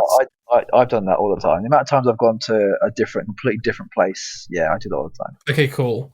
Yeah, so I'm clearing all the areas, but as I mentioned before, I am getting irritated by the fact that my assassination build isn't as good as I need it to be. And I don't necessarily think you can have an assassination build. I think you either have a hunter or a warrior, but your assassination is sort of like your constant. If that makes sense. Like your assassination will always be good, but he'll never have to concentrate on it too much. Sure. I think the ones that concentrate on really is warrior. Yeah, and then the assassination one will sort of take care of itself once you get to a certain point. Yeah. I just like being stealthy, dude. Like if I can't assassinate them, I want them to kill them with my bow and arrow. And Well, I would just say, just like yeah, get better at being stealthy, I suppose, because yeah, I've had to be very patient sometimes, so like having to wait for someone to come to me yeah, and because whistle there's them no way of getting nearby. around to it. Actually, I've Yeah. only had to use the whistle probably about 7 or 8 times, thankfully. Oh, I have to do. Oh, they're just. I try not to use it because it There's can be a just. bit dangerous There's sometimes. just so many enemies in such a small area. I will. There's a good tip here. I would recommend that you quick save before you go into any fort. Well, just The reload if amount of you. times that I've gone to a fort and then mucked up halfway and been like, oh, I can't go back now. Well, that's just it, Jay. Every time I have to go, right, great, I've got Yeah, to sometimes I leave don't the bother, but other area. times I do bother. So God, it's just so annoying. Yeah. yeah, it shouldn't be that consistent though. I've only mucked up maybe 4 or 5 times. Oh God, I've done And way more than I've that. actually done every fort now. Nice. How many? I think it's 12. Not that many. Are you talking about the bounty objectives you can have? No, I'm just talking about like forts. I thought there was. I feel like I've already done like 4 or 5 myself, and I've done like no areas. Yeah, I mean they're pretty spread out. Okay. Yeah. Okay. Well, and to be fair, yeah, the core gameplay loop is great in terms of like the sandbox it gives you in these locations. One of the main things I loved about Origins was that when you go to a fort, it's like, oh my God, yeah, I love the ability to just take over this however I see fit. But yeah, I mean, I just feel like I'm not good enough yet, really. I honestly can't remember what it was like to do a fort in Origins. I've actually forgotten. That's how much I cared about Origins. I really did not care that much. Yeah, it's sad. It just shows you how important story is to motivating you in an RPG. Like, Yeah. dude, Odyssey is just so good. I can't believe we just weren't that bothered about it. It's I'm kind of glad we mental. weren't there because there's enough information out there that if we do get stuck at any point, we can find the exact answer for it. True that. Although I will say I've looked up certain guides for certain things and been like, this isn't correct. Because I think depending on certain things you do during the story, that you can get a completely different outcome. Right, okay. And some people think you only get the one that they get because of their outcome, right? Because of their choice, yeah. So there's been a few times where I've had to figure out myself just because my outcome was different than someone else's. Got it. But that's very rare, so it should be okay. Fair. Yeah. But I think it's fair to say we both love Odyssey. Both going to keep playing it. I think I'm going to get every achievement. It's like such a perfect podcast game, dude. So like, I've gotten 40 odd achievements out of, I think there's like 80 or something. I don't even know. oh, dude, there's like 91. And that's without even trying to get any specifically, right? That's good, man. Yeah. I think I'm literally going to finish the game without having looked at the achievement list the entire time, and then go back and see what I have missing. Do it. I don't want to have something that weighs me down and be like, right, I need to do this specific way. I'll do that later once I know I've done everything else. Well, apart from natural progression of like have your ship fully upgraded, the achievement list looks amazing, mate. Like it doesn't look tedious. It doesn't look tedious. There's loads of story ones. Like it I doesn't. haven't looked up any of the hidden ones, so I'm not sure about those. Me neither. But I think a lot of them to do with the DLC, the hidden ones, I think. Yeah, but like the list, it could have been way worse. Like imagine the achievement of clear every location on the map. I mean, it might be there, but I haven't seen it. Oh no, that kind is definitely there for one of them. The underwater areas you've got. Underwater areas, sure. Origins had that achievement though, I think. So that was an absolute ball ache. Yeah. That's going to be annoying. Yeah, so I hope the DLCs are good, but I'm sure that me and you can. You know what? Next week, I'll probably would have finished the story by then, and we can just do a full spoiler cast. Yeah, we'll do a full spoiler one. I actually want to get your opinion on something about something. So yeah, I'm really looking forward to finishing the story. To be fair, I mean, honestly, your problem it depends because the main story. There's actually the side missions in this game. Yeah, I feel like there's more than one main story in this game. Like Witcher 3. Kind of like there's multiple. Big story tracks. So there's the main story, and then there's side missions that actually are big enough to equate to main story missions. Are you sure they're not? Impact. Are you sure they're not part of the main story? I'm pretty sure. Okay, like in the I mean, they are part of the main story, but they're not at the same time. in the quest menu, you've got different main story quests. Yeah, that's what I mean. Yeah, I'd So consider maybe them it main is then, story. right? You consider that main story? Okay, sure. Yeah, Yeah, I haven't yeah. actually done all of those. I've done the top one. I know what you're saying. Yeah, which is like the main You've one. done like your story, the hero Yeah, story. like the hero story. I've actually done 2 of them now because I'm the cult. That's technically part of the story. Okay, fine. So I finished 2 of the main stories out of 3 or 4, however many there are. Jesus. Mate, we've got to give some credit to the customization because like it's That's perfect. one thing. Yeah, so you can actually change the way your armor looks. You can, if you've Oh. ever had a bit of armor that has any look to it, you can change it to that look. Jay, how has this not been a feature in every single game since 2014? It's in. Do you know what game it is in? Go on. Diablo 3. Yes. So I'm glad it's now put into this because it makes sense. What? Why is no other RPG adopting this? Why is it taking so long? My legendary gear that I have now actually looks pretty good, and I've kept it how it is. So Sure. So it's just that is literally one of the pet peeves of RPGs. Is this armor's better, but it looks like rubbish. It looks awful. Yeah. What's the point? I want every game to adopt that. I will say I haven't found a bad looking bit of armor yet. Not really. Dude, there are some shocking looking armors, just boring. I mean, they're there's some of the. I don't actually put on anything that isn't purple. Well, yeah, I mean, I'm only level 21. I was going to say I haven't put on. I think I've only ever put on blue and up. Even since the start. If I got a higher level bit of gear and it wasn't purple, I just chucked it away. Dismantled or sold? If it's armor, dismantle for the leather. If it's a weapon, sell it. Oh, Jay, that is literally what I do. Yeah, it's a good tip. Oh. Really good tip. Oh, I can't believe we do this. You hardly get any leather in this game. Yeah. The best way to get it is just to dismantle your armor and then sell your. And what do you get? What do you get for weapons if you dismantle them? Just iron.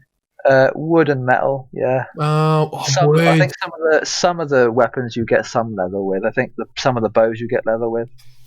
The biggest resource I need is wood at the moment for ship upgrades. You'll get tons of that, my guy. Trust me. Yeah, I bet. You'll get so much of that. I love how there's 5,000 now after having upgraded my buddy's ship. There's so much. I think what was it? I like the fact there's not too many resources to manage. There's 6 or 7. There's a lot. That's not, it could be worse. Could be like 12. Yeah, it could be worse. I mean, it's not. It's fine, What do you? It keeps you trying to do stuff different. I assume you've been to that guy in. Is it Focus? Yeah, with the Ocranite or whatever it's called. Yeah, like the what's the guy called in Destiny? Zer. Zer. Yeah, I thought it was. Yeah, he is like the Zer of. Yeah, Assassin's Creed. Yeah, I actually haven't bought anything yet because I haven't got enough of those bloody bits. You need 80 to be able to get anything legendary, and I think I have 60 now, and I've done the whole game. Well, to be fair, there are some bounties that give you those. Yeah, I've done like one bounty, so I think if I do bounties, then I'll probably get them. Okay, fair. I would say don't worry about doing bounties early. I'd do those late because I think there's an achievement to do them, but I'd do it later. Yeah, I'm gonna. They're not really worth. Just do side missions and main missions. Don't worry about bounties. That's just a waste of time, I think, early game. I think I'm going to have to progress the story until I can do this assassinations properly because I can't stand. Can I just point out that the fact that you can assassinate from miles away is impressive now? Dude, I've only got rank 1 of that and it's like the best ability in the game. Oh, 100%. It's best ability in anything. I assume you can chain up to 4 enemies or 3 guys. Yeah, I can do 4 now, yeah. Oh, see, that's what I need. That's what I need. That's the reason why I'm able to bloody go through forts so quickly is because I can kill 4 people in one go. And oh no, I don't know if I want to mention it. You might not have it. I don't think I do. If you're worried about it. Yeah, I'll talk to you next week about it. Okay. It's a game changer, my guy. Is it? You probably do have it, but it's a game changer. Is it you kill an enemy and the corpse disappears? Yep. Yeah, dude, best ability ever. Do you want to know what's funny? You only get that ability if you have the DLC installed. Oh. And guess when I installed the DLC?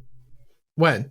End of the game? Not until I finished the game. Oh god! So I didn't have that ability until after I actually Dude, it's so cool. It's so clean. It feels so nice Yeah, just for the I've body used to it a lot wipe. since then, but it's very good. Oh, Yeah. it feels when the body wipes away. Oh, so good. Yeah. Oh, it makes forts so much easier. My God. Oh, 'Cause the yeah. amount of times where I've had a body just still be there and they find it and then they go set their bloody alarm off. Yeah. Yeah, literally. And then like, oh, I haven't set a trap at the fire or the what do you call it, the beacon. I didn't know you could do that until yesterday. Oh, Jay. To be I fair, know. they don't actually tell. I only knew that from Origins. I only figured it out because I went up to one accidentally. Sure. Oh, that Yeah. sucks. Yeah, fair. Yeah. Oh, well. Yeah, I knew it from Origins, but Jay, we should probably move on.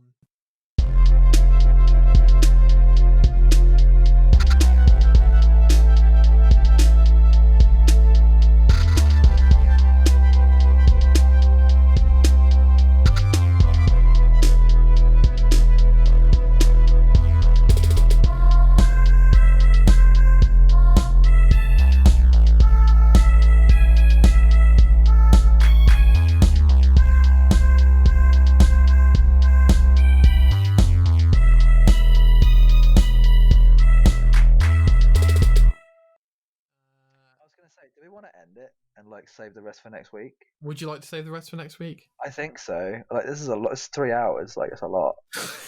But it's been so good. I mean, unless you want to like just like tear through these last 3 things, which we probably can.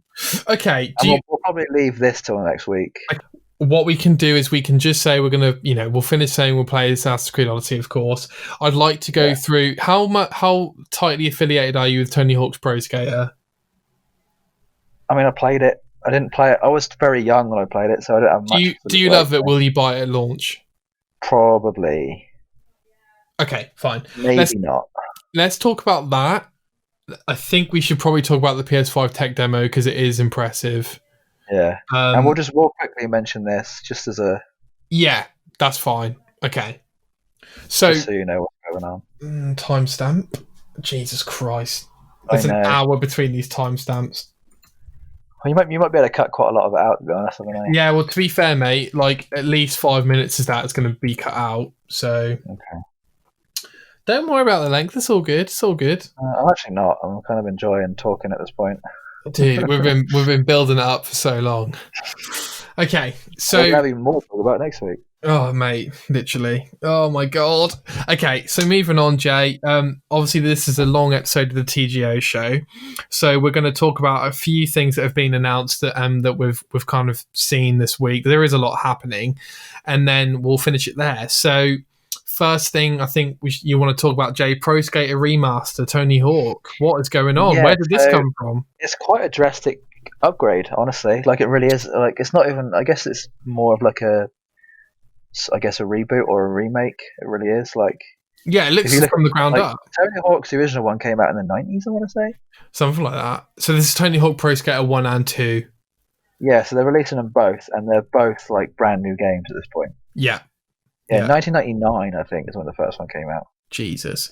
And this is by Vicarious Visions, who did the Crash Bandicoot Insane Trilogy. Yeah, so I thought you might mention that, yeah, because I know you like Bandicoot. So, dude, these remake studios, I think, are really underrated. And I think they've got a bit of a stigma to them, haven't they? Definitely. And they shouldn't.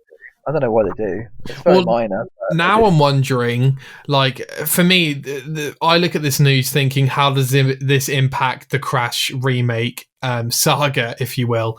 Like, there's rumors they're remaking a couple of the PS2 games, which would be like so everything we've wanted from Crash. I think I'm going to make a prediction right now. Okay. Either 2020 is going to be the year of remakes. 2020? Or because we've already had quite a few remakes, or this decade is going to be the decade of remakes. Oh, I like it. We're going to see games that are 10, 20 years old come back completely redone, remastered, brand new, like all better graphics. I like it. Because to be honest, we know a lot of them need it. Yeah.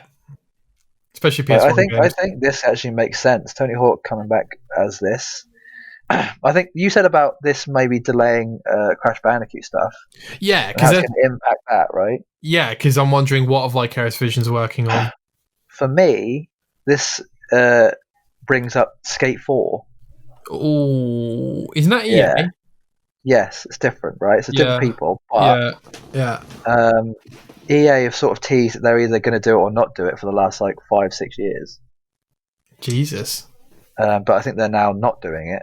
But you think this could trigger, if this sells well, you think it could trigger them to make Skate 4? Well, I think they're a bit late. I think they've missed the mark. Yeah, I agree. think this is going to take over the market of skating games. Do you think do you think this will actually, apart from being a slice of nostalgia, do you think this will actually resonate as a skating game? I don't know. It's difficult to say. Because there is actually a game that's come out that sort of replaced Skate. I think it's called Skater XL. Okay.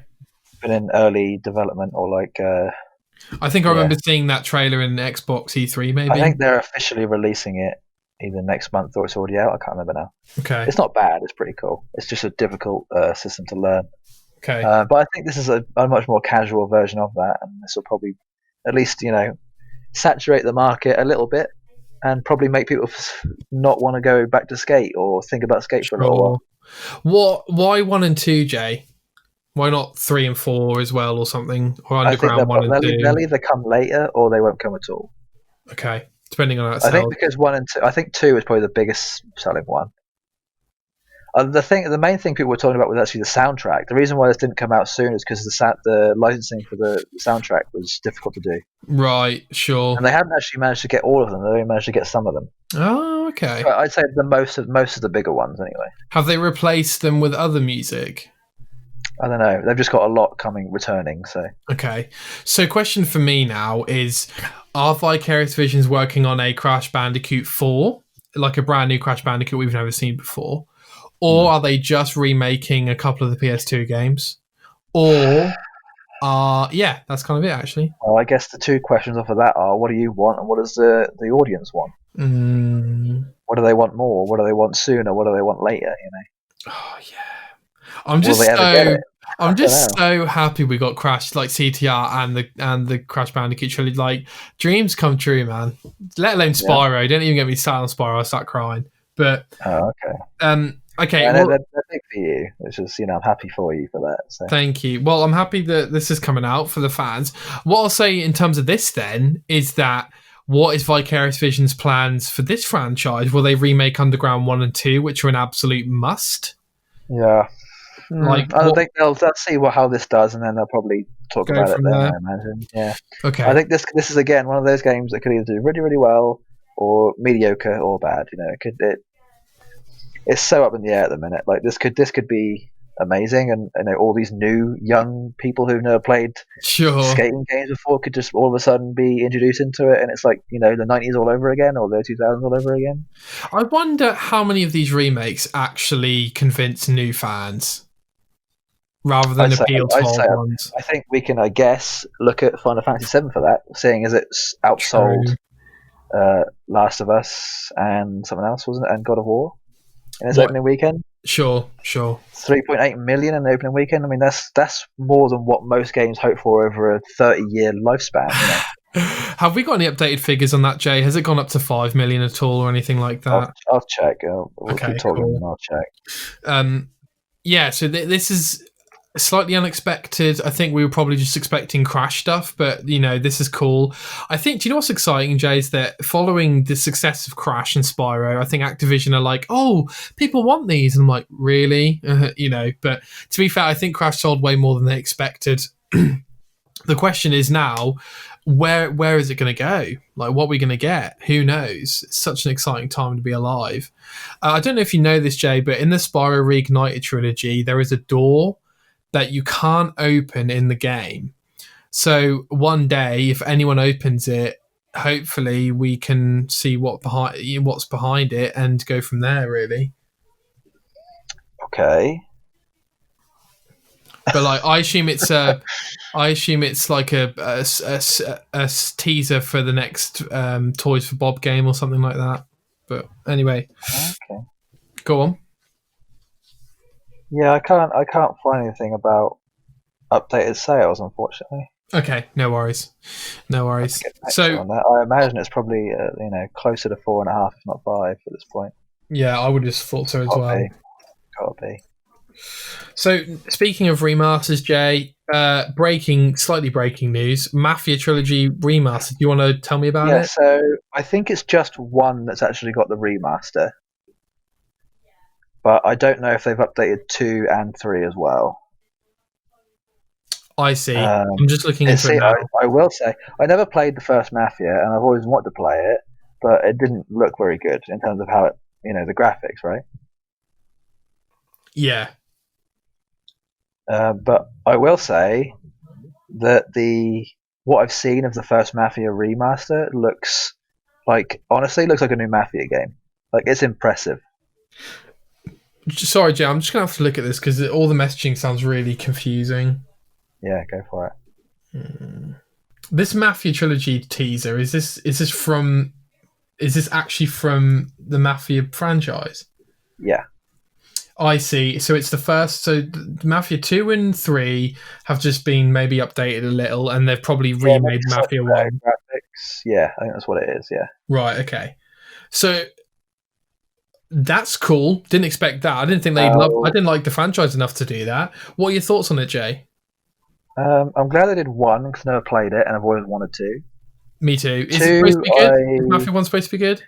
I don't know. I mean, I feel like it was good enough for them to warrant a second and a third. So True. and I still need to play 3, but I don't know if this is going to be enough to make me want to play it. I can't be bothered to play 3. So I'll have to. This is going to be one of those things that I keep an eye on, and hopefully it's okay. Yeah, I wonder if when we play it, we'll then realise Mafia 2 is not as good as we remember. That's my concern. Yeah, that's definitely a worry. But a cool package if you haven't played any, I think. Yeah. No, I'd say if you want to get into it, this is probably a good place to start. For sure, man. Yeah, for sure. And I assume that's coming on the next gen as well. That's unexpected but cool. So lastly, Jay, it's quite a big thing we've got to talk about. PS5 tech demo. So what happened was yesterday in the Summer Gaming Festival run by Jeff Keighley, I think, they revealed the Unreal Engine 5 and they used a live gameplay demo or a gameplay demo playing on the PS5 to discuss the technology that this Unreal Engine has. And I think it opened up my expectations of it. We shouldn't just worry about the console, what would you call it? The console hardware and delivery, but we should also realize that this is a technology thing and that the technology will also increase the capability of games, not just how powerful is the console, which I think what they were slightly alluding to was also the speed at which they can be made. Yes. It sounds like there was a lot of the time with game developing came from waiting for things to optimize. Yeah. Sort of like almost like a press a button and wait for it to sort itself out kind of thing. Yeah. And there were certain like workarounds to be able to make things look a certain way, but now what they've said in the demo was they're using a lot of film quality CGI technology to actually just put straight into a game rather than having to sort of make it themselves in like a backwards way that they've always had to maybe over the last however many years, right? Yeah. So I'm guessing you've watched the demo, right? Yeah. Okay, good. What did you think? I'm impressed, honestly. Yeah. I think there was an article saying about that the SSD is better in the PS5 than it is in PCs, but they're actually kind of wrong. Okay. To an extent. So I think what they meant to say is that the quality is the same. Like there's one part of the SSD that's the same or the same quality as the PC, but there's actually another part that's actually slightly worse. Even if it was, Jay, surely the SSD and PCs are always updating, so it would be out of date in the PS5 in like a year anyway. Exactly. So yeah, it's kind of hard to explain actually. Well, shall we, Jay? Let's focus on the tech demo, on the Unreal Engine 5 demo. Yeah. So, I think we can both agree that this was the first time we saw something which looked like a next generation thing. Yeah, it definitely. Like the lighting effects. Thing is, though, I don't think it's going to look like that. Well, here's the thing, Jay. I'm not convinced because it looks too good to be true. Well, that true. That definitely that's true. But also, games aren't made to be tech demos; they're made to be games. And Exactly. Tech secondly, demos have always looked so much better than the actual game. exactly. And Always. also, They never look the same. this is coming out in 2021, which means we'll get a game based on it in 2023 slash Yeah, I 4. was gonna say, I feel like games that look like this haven't necessarily been made yet, right? Yeah, I feel like they're probably in development now, hopefully. or at least have been in development for at least a year. But the engine's not out yet. Is it not? No, it's out in 2021. I was gonna say, wasn't the engine developed by Epic Games? Yeah. So don't they have like people now get to buy it off of them? I don't really get it. No, it just I think they've always made it free, but you can probably Oh, buy it's free. Okay. yeah. But it's maybe you can buy a premium version, but yeah, it'll be out in 2012. Maybe they'll allow developers early access, I don't know. But my concern is like you say, like, will we actually get a game that looks like this? And furthermore, you know what my concern is, Jay? Even if games are quicker to make, I don't think they'll come out quicker. No, yeah, I think what's happening here is the technology is catching up, but that then means that the time needed to make that better of a quality game is still the same, if not longer. Yeah, yeah. Like it'll always balance itself out. The game technology will always at least teeter back to a similar line in terms of how long it will take to make a game. Yeah. Unless it's all of a sudden this does now make it available, we can have Assassin's Creed game every year that's Odyssey quality, you know. Yeah. If not better. If you have that many people working on it, yeah. What, if anything, Jay, games are taking longer to make, right? Surely. I'm about. Because the longer a game takes to make, which hopefully means the better the game is. It's true. It's true. Most of the time, I'd say, you know, at least most of the time. Yeah, I get a bit worried though, dude, because like as a you know, as we're both big fans of gaming, like that's a long time to wait, right? Yeah, but there's at least, you know, one big game release every year. Sure. If not 2 or 3, like, you know, there's always the people developing to have releases every year. Yeah. Like, there's not going to be a year where there's no big releases. There can't be. Yeah, it's true. People aren't. They're planned out enough to be able to make it okay. So are we taking away kind of what we're both taking away the same thing from this tech demo, that like amazing, looks great, could be great, but until we see the real deal, until we hear that a game can be made in 2 years that's Odyssey quality, like we're just not gonna. So I guess if it is only coming out in I think I just checked mid 2021, right? Yeah. Means we're not going to see a game until of that quality until at least mid 2023, maybe early 2024. Correct, unless it's an indie game, maybe. But yeah. Yeah. Correct. Okay. So yeah, I'm still yet to be like, if I see a game that looks like that, if I see an Assassin's, the thing is, that game looked like an Assassin's Creed game to an extent, right? Where she like walks through the crack like that. Yeah. You see that in Assassin's Creed, and the climbing mechanics, that's Assassin's Creed, right? Yeah. So if they can make the one after Valhalla look like that, then I'll be impressed. Fair play. Until I see an Assassin's Creed that looks like that, I'll be impressed. Jay, when we were watching this tech demo, Jay, were you not impressed by the fact that there were elements that impressed you that you didn't think you would needed to be impressed by in games at this point? So, like, for example, lighting effects in Red Dead 2 are incredible to me. Little did I know they could be that much better. See, the way I look at it is I know that a game can always be better because I can tell when a game's a game. Sure. Even looking at this tech demo, I can tell it's a game still. Yeah. Even thing is though, right? There's definitely, I'd say it's harder to tell if a game is a game with a still image versus a moving image. Sure. Like if you showed me that without the character in it, and you just took me as like it made it look like it was a person walking through something. Yeah. I'd find it harder to tell if it was a game. Yeah. If it was a still image versus a moving one. Yeah. So yeah, I feel like until we can't tell, that's when we should probably hit the limit. As in, right? We should stop. Not necessarily stop, but just be more than impressed. Oh yeah, it right? reminds me of the 8K argument where I don't think my eyes are actually going to care enough. They were saying that tech demo was an 8K, right? Sure, but our monitors don't support that, do they?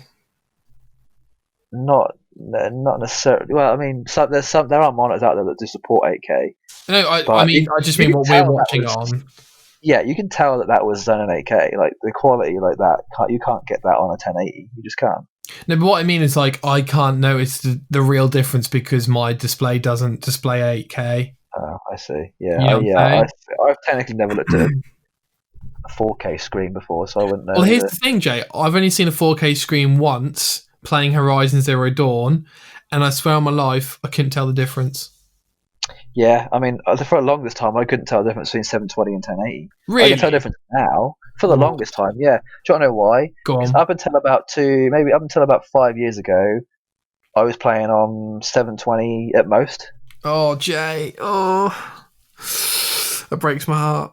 I know, which is why I'm glad about it now that I'm on 1080, so it's fine.